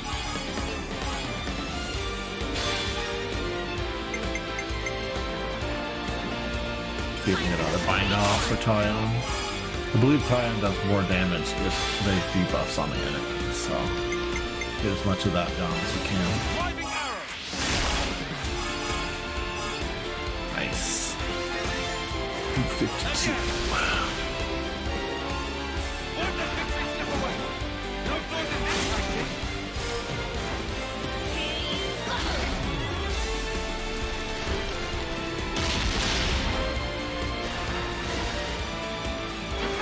3,300 on the bleed damage. Yeah, that's awesome. Might have finished somebody's. Back to the pause screen again. Alright. Yeah, that's what I thought. Okay. Does she have any other defenders to work on? No, she does not. Alright, well, we'll see if anybody else needs to be defender. I mean, I guess I hate wasting it. So we'll just wait. We'll wait for Noah to finish, and then, of course, he's also a defender, so it doesn't matter. Who's it gonna be? Everybody's busy. I'll just have to park on it. How are we doing on class learning? Looks like still trying to lose Juniper. We still have to fight a few more enemies with Jennifer for sure. Is there anything else I need to check? No, I don't think so. Fire up save. get our progress update.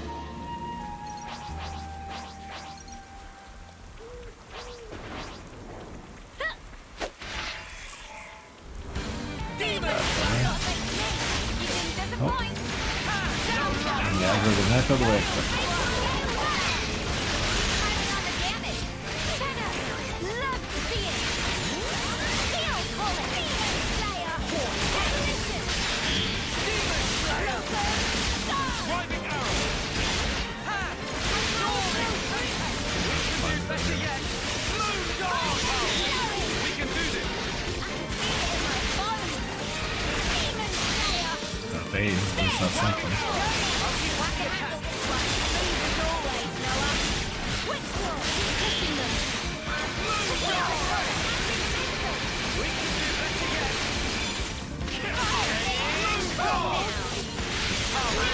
We can do this! Feel it in my bones.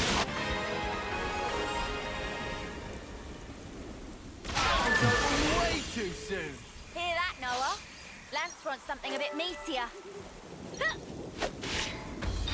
Take that one down first. More enemies! Demon Slayer. No love! Stay in the circle, guys. Staying power!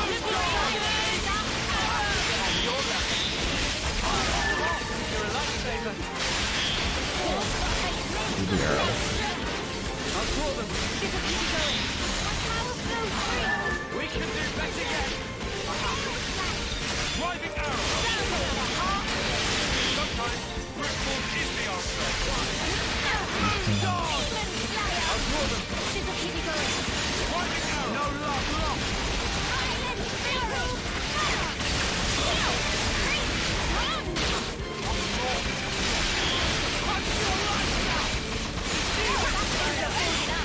Sometimes brute force is the answer! Do better yet!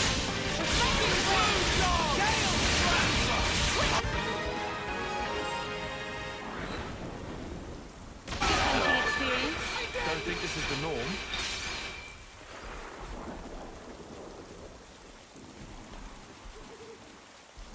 There are 4 more to go. Take that one down first. Stay away from the ledge, though. Wow, thanks. I'm gonna blow you right off. Demon Slayer. No love lost!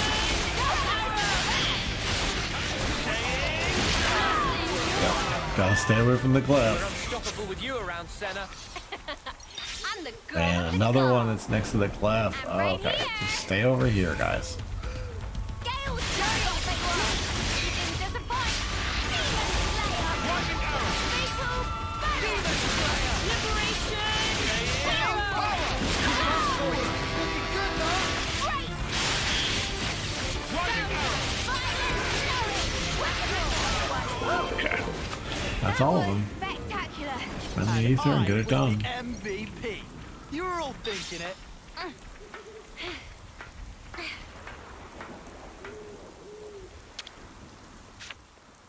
I'll follow you. On Are we close to finishing all the knock-on camps at this point? Yeah, they're having some rendering issues. So I'm getting low-res textures in for some reason. I don't know what's going on.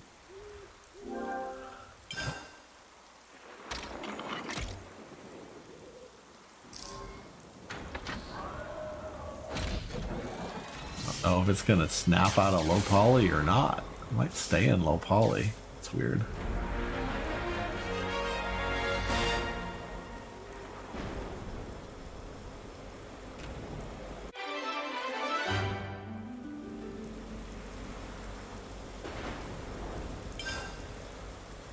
I remember. Yeah, it's stuck in low poly mode. Look at that. Like, the little thingy's not there, and the ladder is very, very low poly right now. I mean, it's fine, I guess. It's just so funny to me. Please be This is good. valuable. I'll hang on to it. Alright, what are our... Here, huh? What is our thing? Grimstones, Immaculate, and Chaotic Memory. What do those do?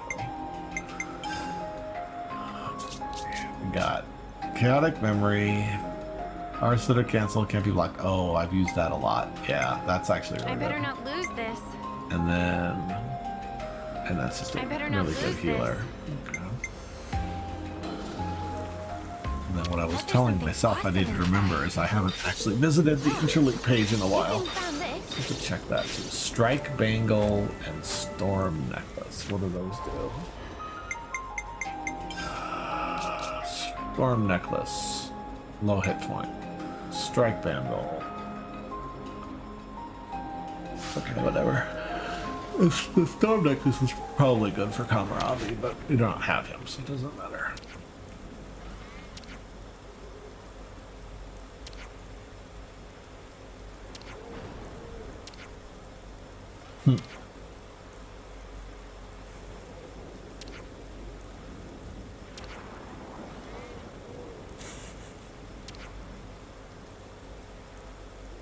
Yellowstone. That's good answer. Always nice to have more friends.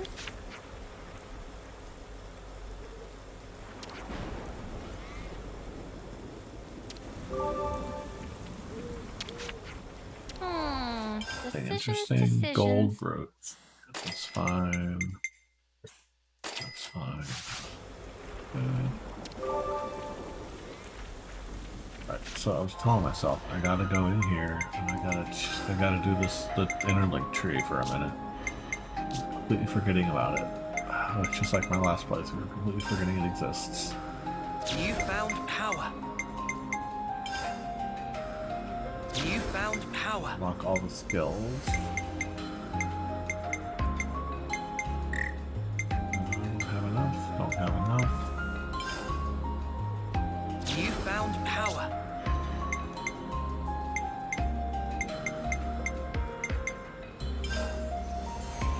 I got a new trick up my sleeve.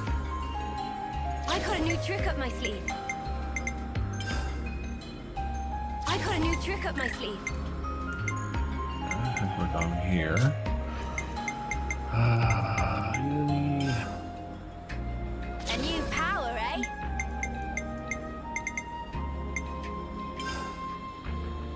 A new power, eh? Boosts. A new power, eh?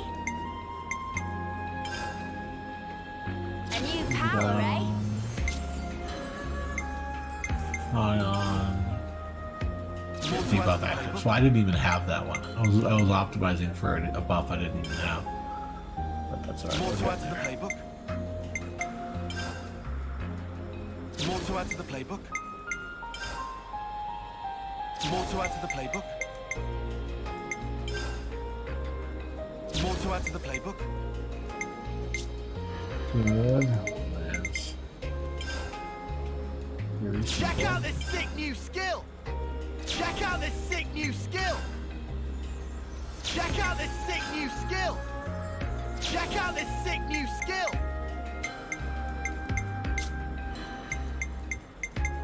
I love how Senna's chart is the most straightforward. Because Senna is the most Whoa, straightforward. new power.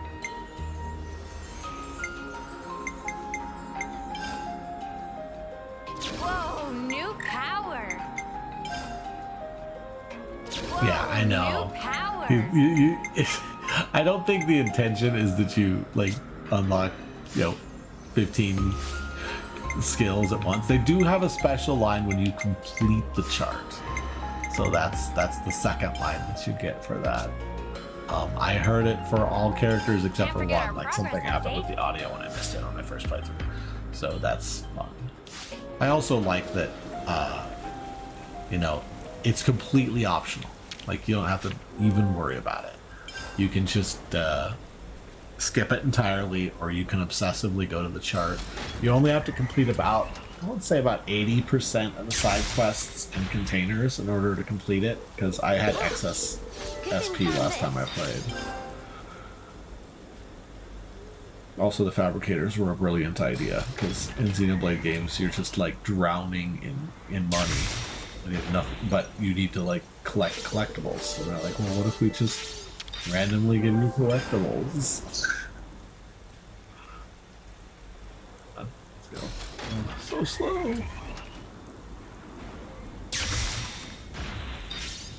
I know. know, they make you pay in your life Good thing we energy found this. as a human to do this. You can't just like, I want to run 12 fabrications. Thanks. Give me as many stuff as you can.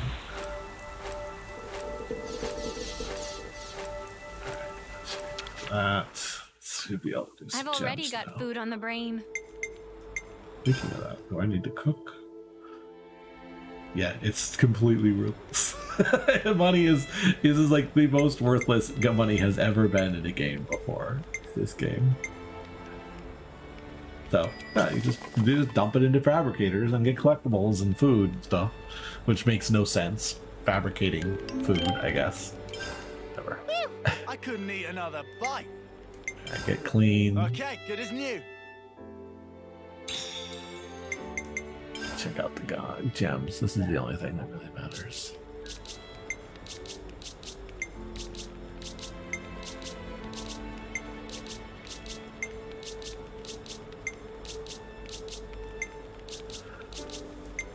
Really? I'm not gonna get anything? Those collectibles weren't necessary. Yeah, the fabricators do help with the Turkin quest. I don't remember which one it is, but there's a couple fabricators that you can use to get most of the stuff. Fabricating food, because that's a thing? Well, I wish it was a thing. Again, who knows what the nature of this reality is? I mean, maybe it makes sense in the nature of this reality. For Can't forget our fabricators to progress exist. update. I'm all refreshed and ready to take on the world. Do I have an excess of coins? No, I'm good on all the stars. I don't know if there's anything down there that I need. I don't think so.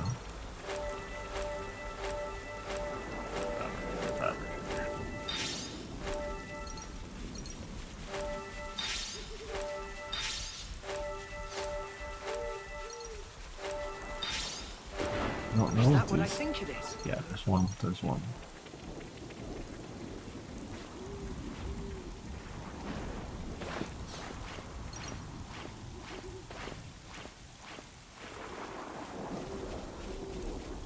We can't just leave this be.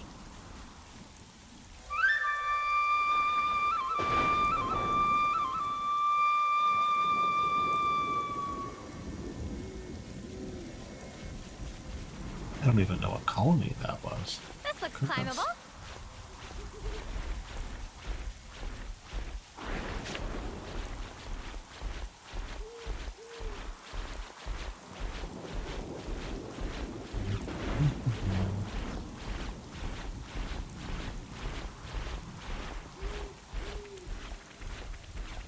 Shiny blue. Is that what I Alright, I think gotta it is? fight him. Here! I'll draw them. Wow! Right down! I know just where it hurts the most. Get this one, Kion! Liberation! Fire! Arrow! Fire! I'll draw them.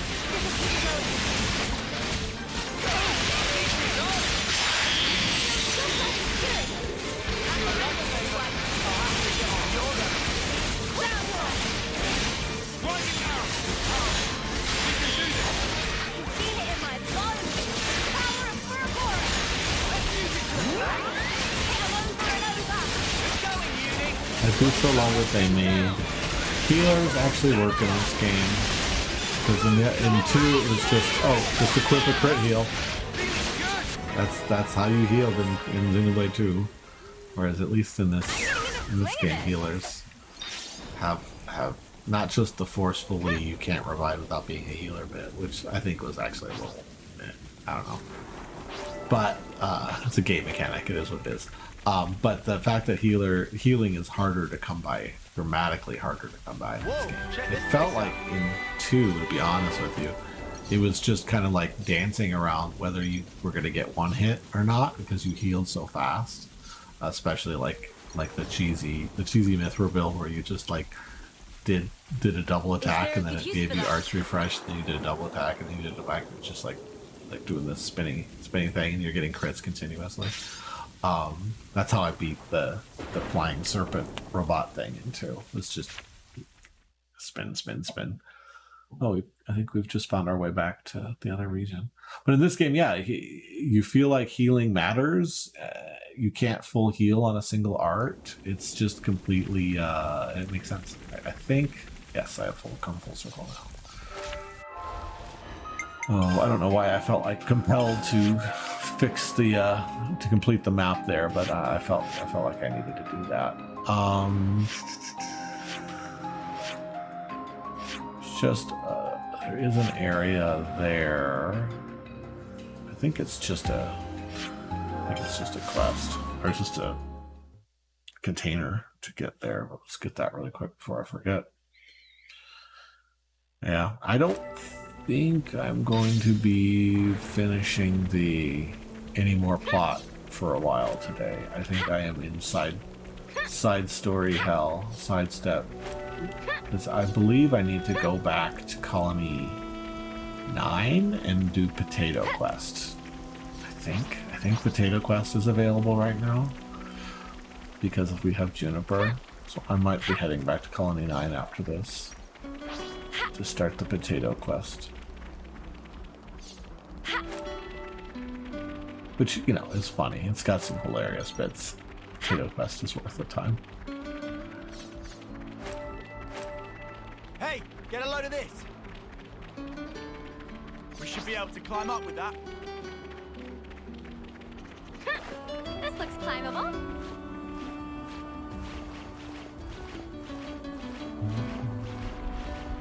There's also a send-off that I've missed. Jay, over there, if we slid along that. Is there a good use for that?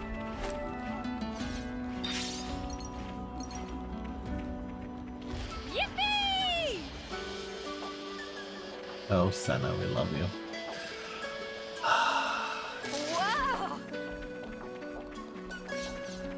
Yes, there's advantages to playing Senna, because she's got some really exuberant voice lines, and then there's the disadvantage of playing Senna that if you take fall damage, you'll want to cry.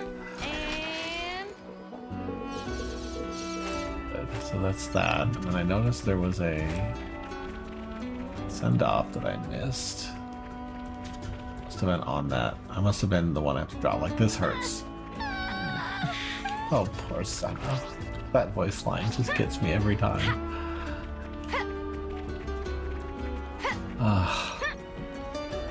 Yeah, I think I have to climb and then drop down to get to that one.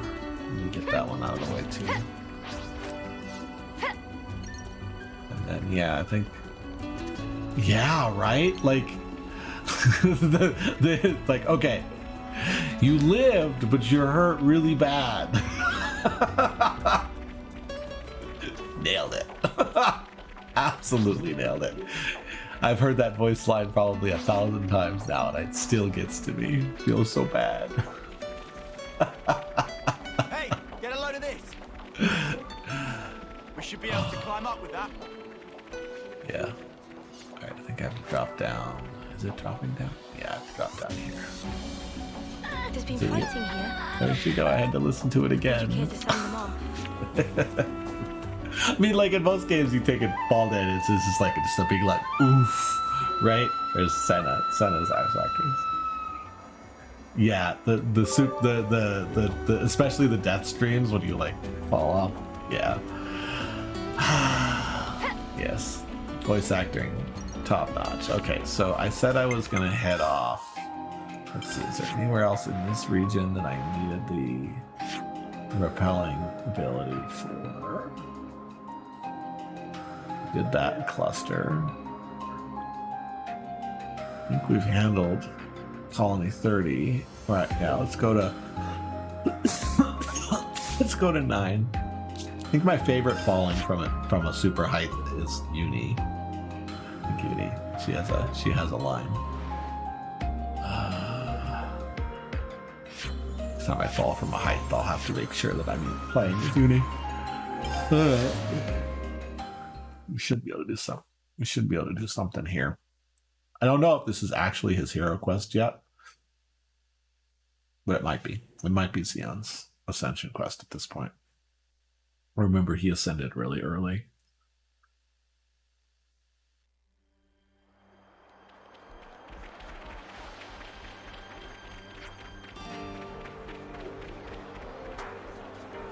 food shortage.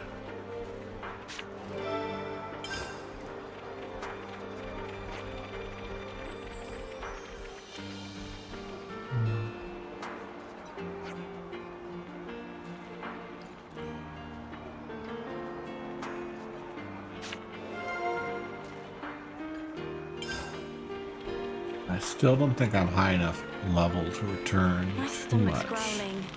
to Elderblight. I think I have to do a little more.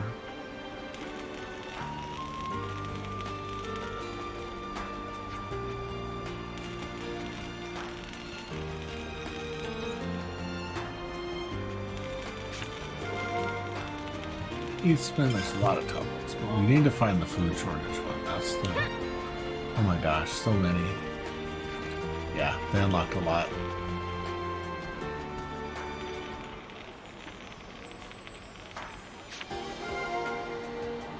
There's the food issues.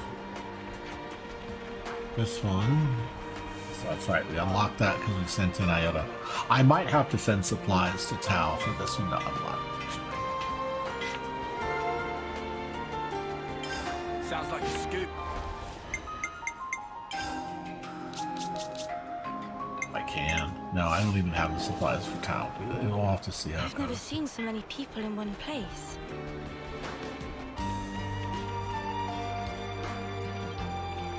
I guess there's some advantage to having I Juniper in the feel like party. nervous in crowds. It's like I'm being stared at. I love the characterization of Juniper so much.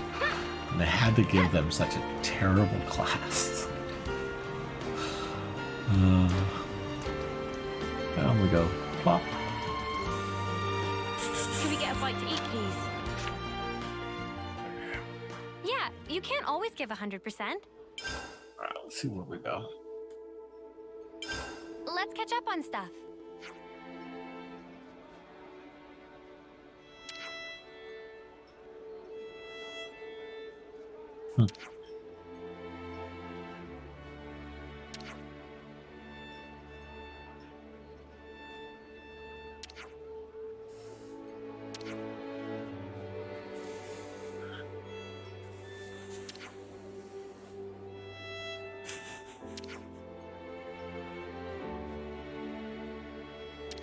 That's funny. Aw.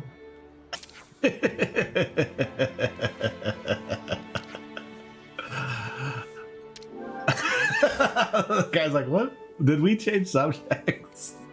Let's On catch the up way on before we stuff. start. I think I have to put Xeon in the party at some point.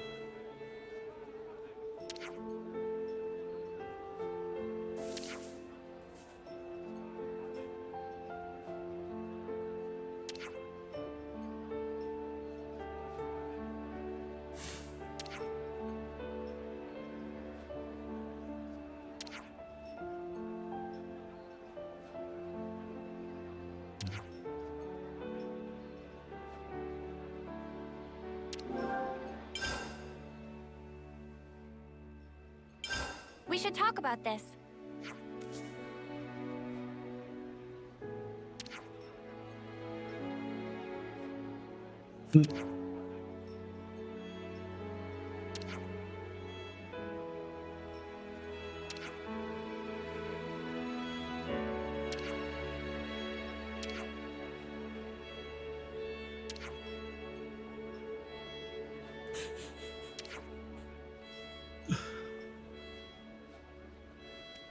Yeah. It's man, I don't even know how I'd psychologically handle it, like knowing the day of your death. It's a common trope actually to like, would you want to know? I mean, I guess people would probably be more like conscientious about how they spent their time, I guess. I don't know.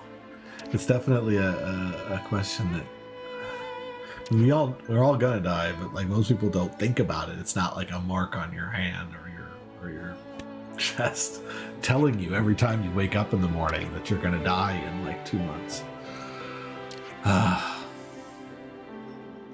had a friend of mine who had terminal cancer, and he talked about that a lot. How he Like he felt like he had that timer over his head, and it actually made him really nice. Like it definitely changed his. He was a little rough before he got We his should talk about this. diagnosis, and afterwards he just like the perspective was necessary for him to like genuinely change how he saw the world in a good way.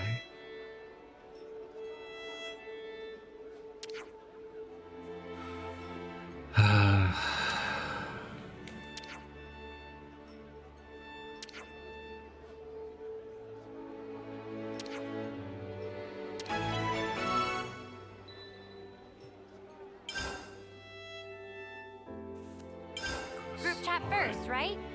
We do have to deal with this. Was the next step of the Colony 30.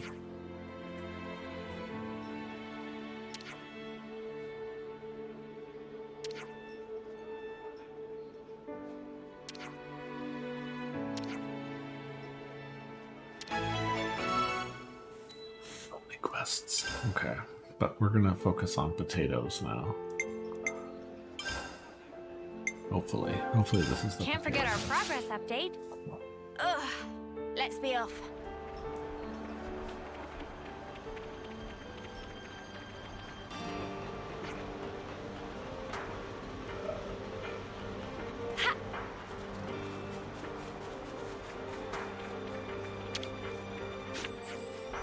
What do you think? Do you think that people would change if they had a death date?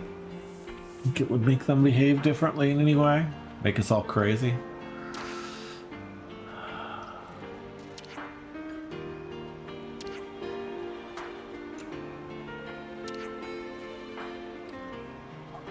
Gotta watch the pennies. Down here. It's always good to have one of everything.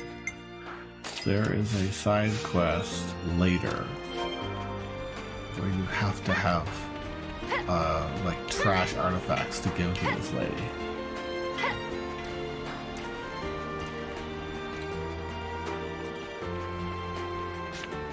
Alright, here we go.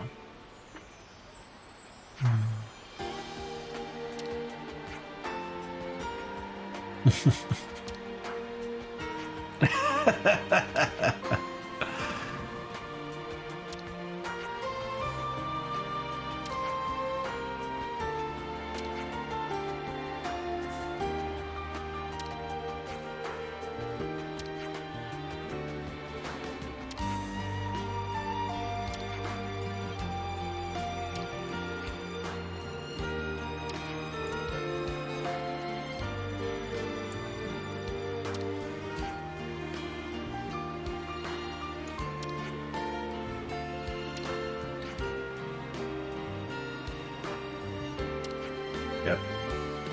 Heading to Gamma.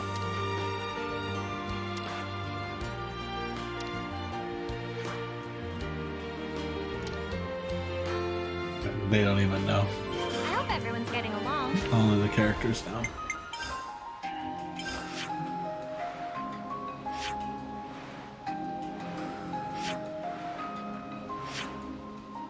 Something. That's the problem.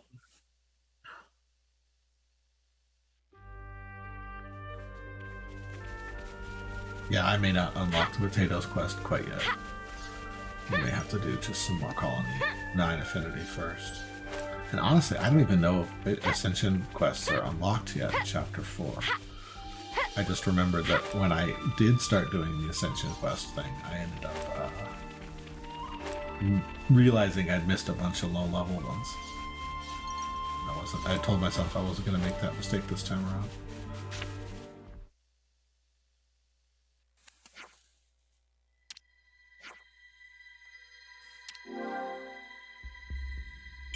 Hey man, what's up?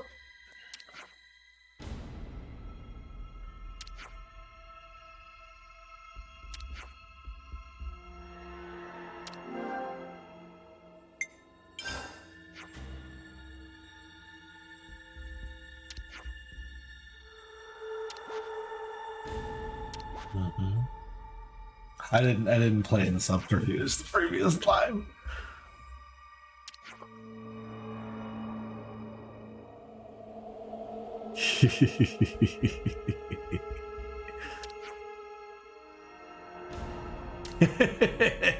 Even Dion's playing along.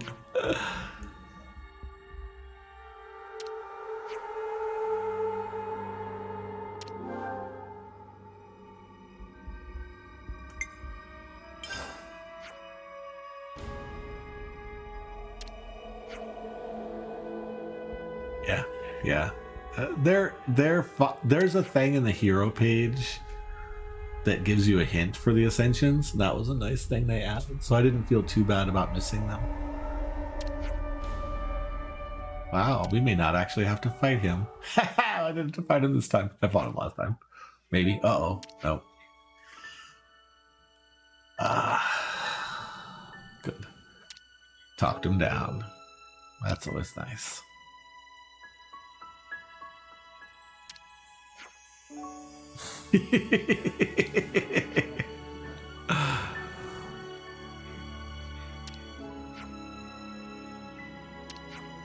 Oh, I like this ending. This is a good one. I think I had to beat him up last time. Sweet.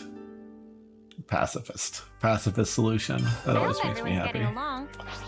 Alright, then we gotta go back. Yeah, so if you go to Heroes, there's... Where was it? I remember there was a thing. It may not even be here yet, but there was a place where... for the hero roster. That's it. So you go to the hero roster, and there was like a hint that would start popping up on here that would tell you where to start looking for the Ascension class. Yeah, that was a beautiful little feature that they added, because like you don't want to be spoiled. You don't want to like have someone like handhold you through the game. Like, that's not how these games are played. But at the same time, yeah, you don't want to miss the Ascension quest either, because you know there are definitely points in these games where you get locked off. So yeah, so I ended up going to that. They give you like a little hint, and it's usually enough. And that's how I found them all. But yeah, I don't think I've unlocked Ascension quests yet, because I think that would have had information if I had, which means I'm still doing setup to get ready for them. It would be too powerful to unlock Ascensions at this point too. Yeah. Yeah, I mean, yeah. They do tell you how to find these things. Like when they unlock a feature, there'll be like a plus minus to find out. But I miss half of those things. It's usually just, you know, spamming notifications. It's like email. You don't want to read it all.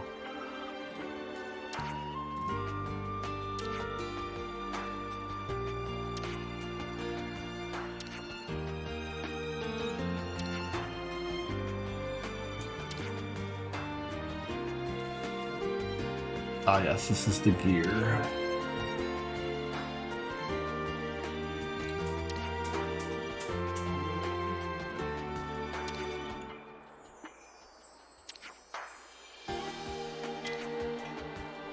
Peaked.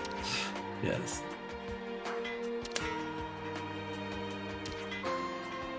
I hope everyone's getting along. The fact that they went to the effort to create ludonarrative for things like quest markers. Like the map, the map is this is their heads up display, and that quest marker that I just unlocked is coordinates that were transmitted to my iris. So like as a player, the jarring things about, you know, game mechanics like the marker and tracing and stuff, they went full on to the ludonarrative. Like no, the things that you're experiencing as a player have complete cohesion with the game story. And they did that a little bit like X. X had the quest follower, because it was such a big area, you know, you needed a quest follower.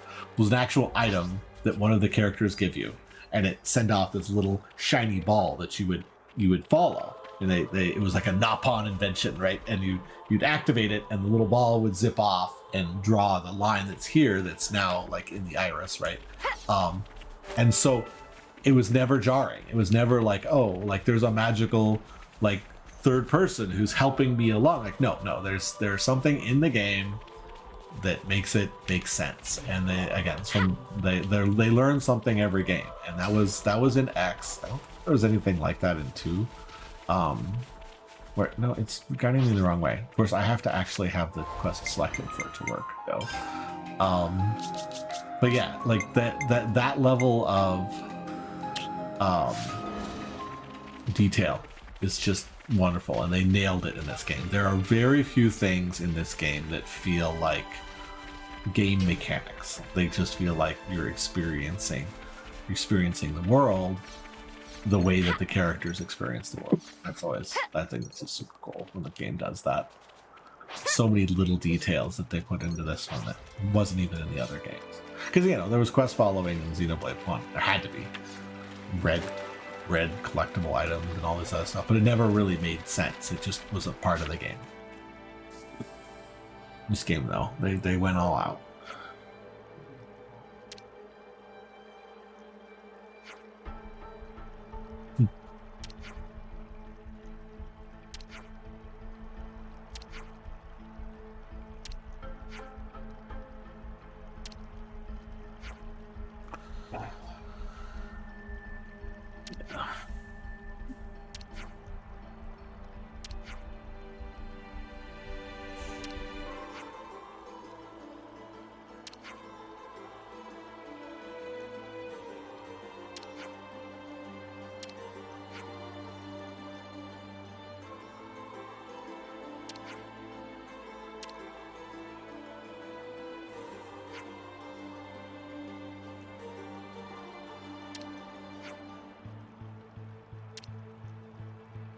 Yeah, gotta get the key card.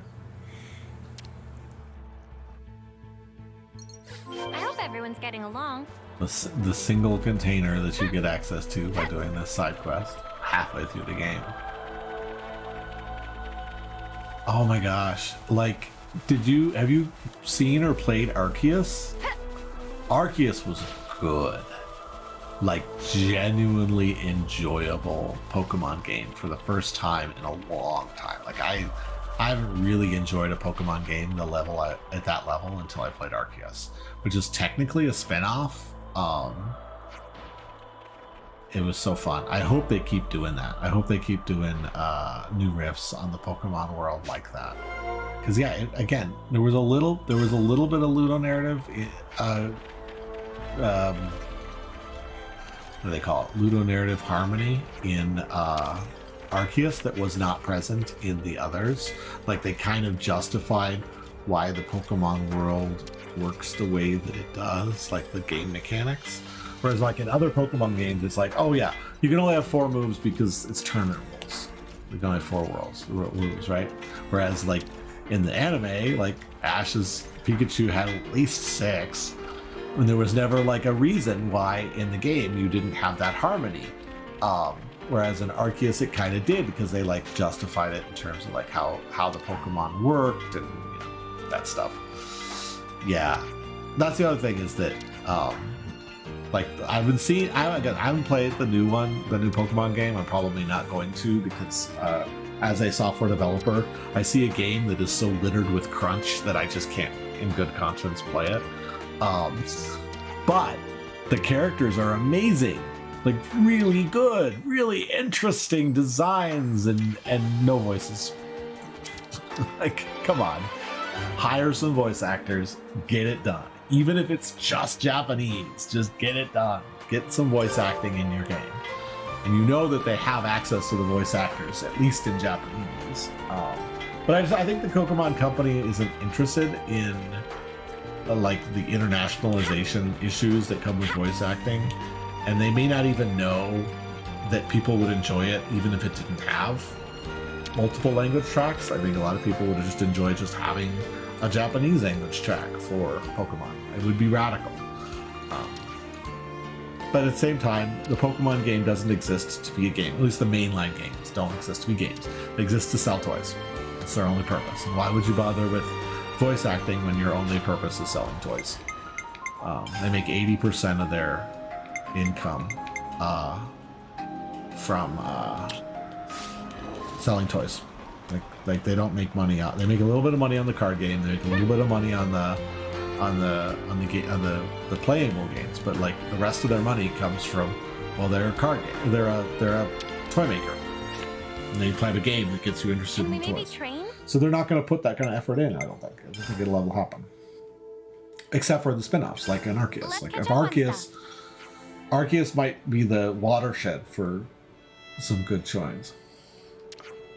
Yeah. Bonnets holding giant weapons in their tails. Gosh, I almost think the Bunnet should be the mascot of these games.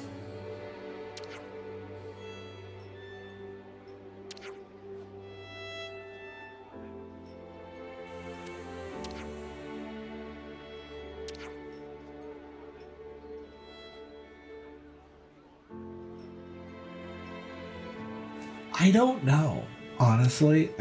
I just felt it didn't feel like a crunch game. Like maybe it was given that time and they just didn't have to crunch to get it done. I mean, they did a lot of innovative stuff in Scarlet and Violet. Like I applaud their vision. Scarlet and Violet had vision to like really like, let's have some open world, let's have co-op, like real co-op where you see people and stuff like that. They had some, like the whole sandwich thing. I've watched the whole sandwich thing. It's hilarious to me. Whereas Arceus, they definitely had new ideas. The whole like I call them the Dark Souls battles, right? Where you have to dodge and throw packets at the Pokemon to like dissipate their power or whatever. Very fun, very innovative, but then again, not so innovative that it wasn't a game that you could imagine finishing in a year as a developer. And so there's that. Maybe they were also crunched. I mean, they may have been on a particular deadline. It's just when I talk about crunch, I'm talking about people Having who to are. fight in a highly populated area would be pretty demanding. Listen to each other. It's not just that they're on a schedule. It's that they have. Oh no, you are going to be working 80 hours a week, and oh, by the way, we have a new idea. We want you to make that happen yesterday. That kind of mentality as a software developer is so common in the industry, and I know this is a no crunch game. Like they were explicitly, you don't get to work extra hours. You know, you do what you do, and we'll cut features if we have to, or put them into DLC or whatever. Kind of like Animal Crossing was also a strict no crunch game. They were very clear about that.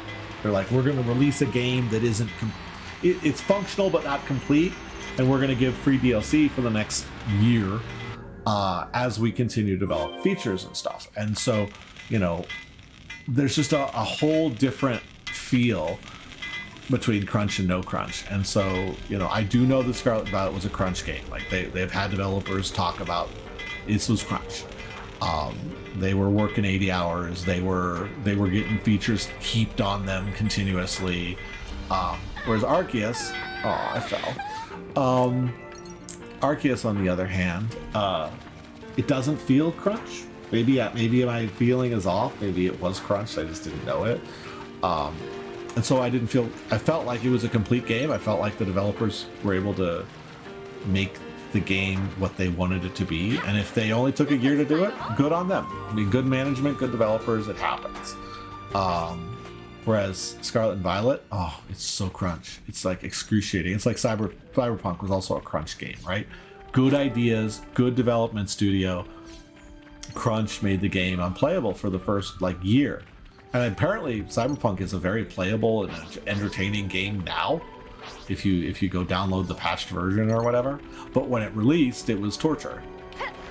Whereas I don't know if they're going to do that with Scarlet and Violet. I mean, if Scarlet and Violet comes out and they're like, okay, we've spent 6 months repairing the issues and the goofy stuff and the game-breaking stuff with regards to raids and the timeouts and the network code and the list goes on and on and on. I'd probably buy it. I'd probably play it, and I might enjoy it.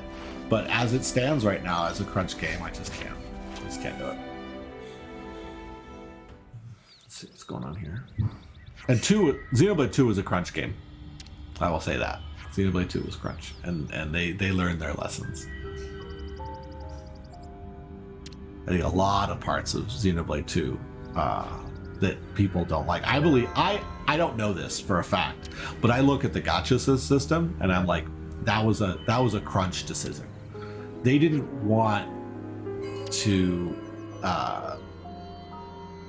have the blades locked behind such a vicious and like almost 100% random system. It should have been, okay, you want to have the core crystals mechanic, great. Well, as you progress further in the story, either they give you more core crystals for the rare blades, or there's like the drop rate for a particular character goes up, because like Cosmos has a crazy low drop rate because Cosmos doesn't even make sense until you get to the world tree. And so the crunch mentality is, oh, we'll just dial down her drop rate and people will eventually get it around the time that they get to the world tree. Well, sorry guys, that's not how probability works. Like even actual gacha games like Genshin Impact don't just have low probability, high probability. They have this complicated curve of probability based on how many wishes you've done, or all this other stuff. It's all under the. They claim you have a 1 in 90 chance to get it, but like you don't know. There's this weird probability curve that's under it, which helps the player to feel like the randomness behaves like our intuition says randomness is, not the way randomness actually works, because our intuition is wrong. Like human beings are notoriously bad at understanding randomness. We always assume things are uniform, not random. Like our intuition says uniform, but uniform is not the way that random is. Like a little bit of math theory there. So that said, the wish system in X2 should have been like a real gacha game, in that, like, okay, Cosmos has a ridiculously low rate until you set foot in the world tree, and then suddenly Cosmos's rate is like 20 times, 30 times higher, so that if you lished with a legendary core crystal after getting to the world tree, the chance of getting Cosmos is actually reasonable. It'd still be a rare blade, but it wouldn't be like ludicrous. But they never implemented that system because obviously that would have been difficult. That would have taken more play testing. That goes on and on forever, right? And so, if there was no crunch in Xenoblade 2, would there have been a wishing system? Yes. They wanted that. It was part of the narrative, but it wouldn't have been as notoriously brutal. Well, no. Well, again, the gacha system in Xenoblade 2 is just the worst. Whereas actual gacha games, like, Genshin Impact is also a gacha game. The underlying math makes it feel uniform. It feels like, oh, well, the chances are low, but if I keep going, my chances will get better. Well, yes, in actual gacha games, it does. It does get better. Yeah, the gacha behaves like our intuition. Whereas the Xenoblade 2, it was just random. And random is bad. Random is not good. Random is my first playthrough getting Cosmos before I left Gormont. On my second playthrough, not getting Cosmos until I've, completed the game once and a quarter times, right?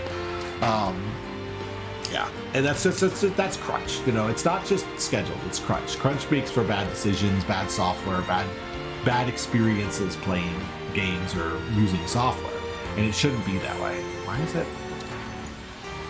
I think I'm getting a little controller drift right now. No, you're not sorry. Where's Widow when you need her? Sniff this nap-on-op. But you are correct, though. The Japanese gacha players are a different kind of beast, because they are. They handle games differently. But it's also some clever programming that goes into it. Like I've never programmed a gacha system, but I have programmed interfaces for people that give them that impression of randomness when it's actually uniform. There are ways to do that. They aren't necessarily simple, and they're not necessarily easy to test either. You have to maintain a bunch of program state and stuff. You have to remember where you were. You have to program in the actual curve that you want it to follow conditionally. Every condition you add to your code is more complexity. The more conditions you add, the more testing you have to do. So it makes sense. I would, to be a fly on the wall in the conference rooms during the development We should remain wary.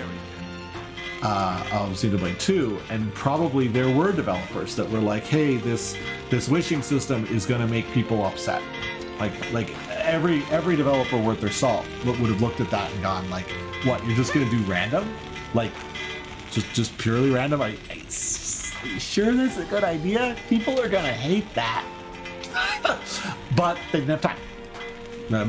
Ship it. We got to get this out. Like, we're on a schedule. Right, so what is it? So we're not able to... Oh, we can. Okay. What are we giving them? We don't have any of the stuff for save files yet. No, that's fine. Yeah. You don't have to tell us that. Okay. So was that quest done then? Gosh, I'm getting lost in sauce. So can't do this without either fabricating like crazy or going on. Malpon register. I'm pretty sure I'm shy a couple coins or a couple rocks because I think the last one is in the ocean area. This one says 57. I'm gonna hold off on teach. Okay, so I think we're done with colony. Oh, we gotta go back to colony 4. This 4 has quests now because of the whole event with Ethel. So we gotta do 4 now.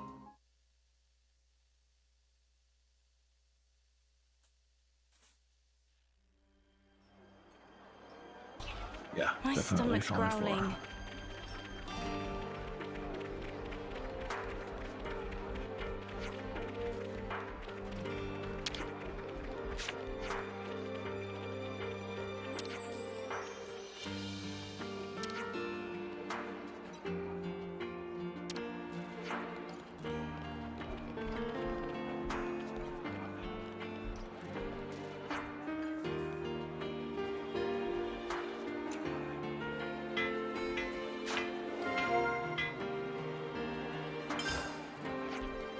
I don't think that's a quest. We'll see.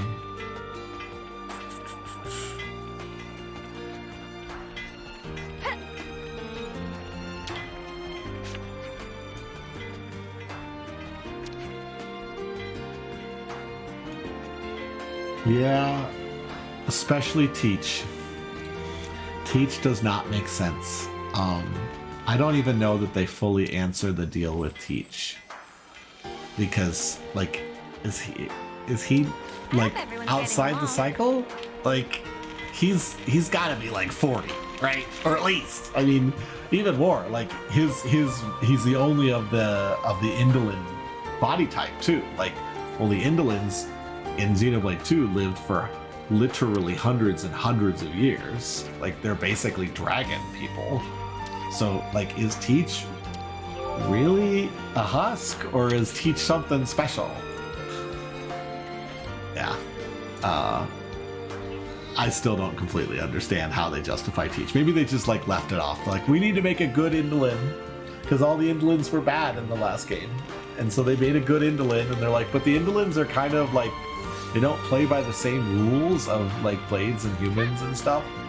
So yeah, I don't think Teach is 9 years old.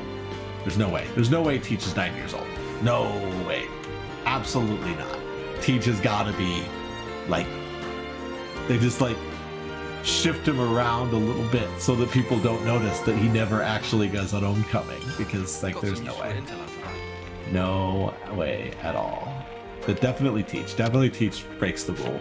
And I don't even know that they justify it. They just kind of, oh yeah, Teach is really, really wise. Like, no. I don't think Teach has got the mark. Always nice to have more friends.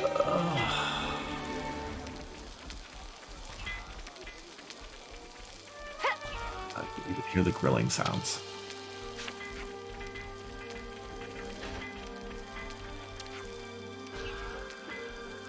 Yeah, his backstory is also very suspicious. Like, again, I'm for other viewers, I'm not going to spoil his ascension quest, but it's definitely suspicious. Like, has this guy been around since that time? Like genuinely? Or, you know, the other option with Teach is that, you know, he's like Uni, he remembers. He's like, they can't flush his memory for some reason. Maybe it's because he's indolent. And that's why he acts like he's much older. But I don't think they ever actually justify it. Oh, this is no. Oh yes, this quest. Yeah, we got to do this quest too.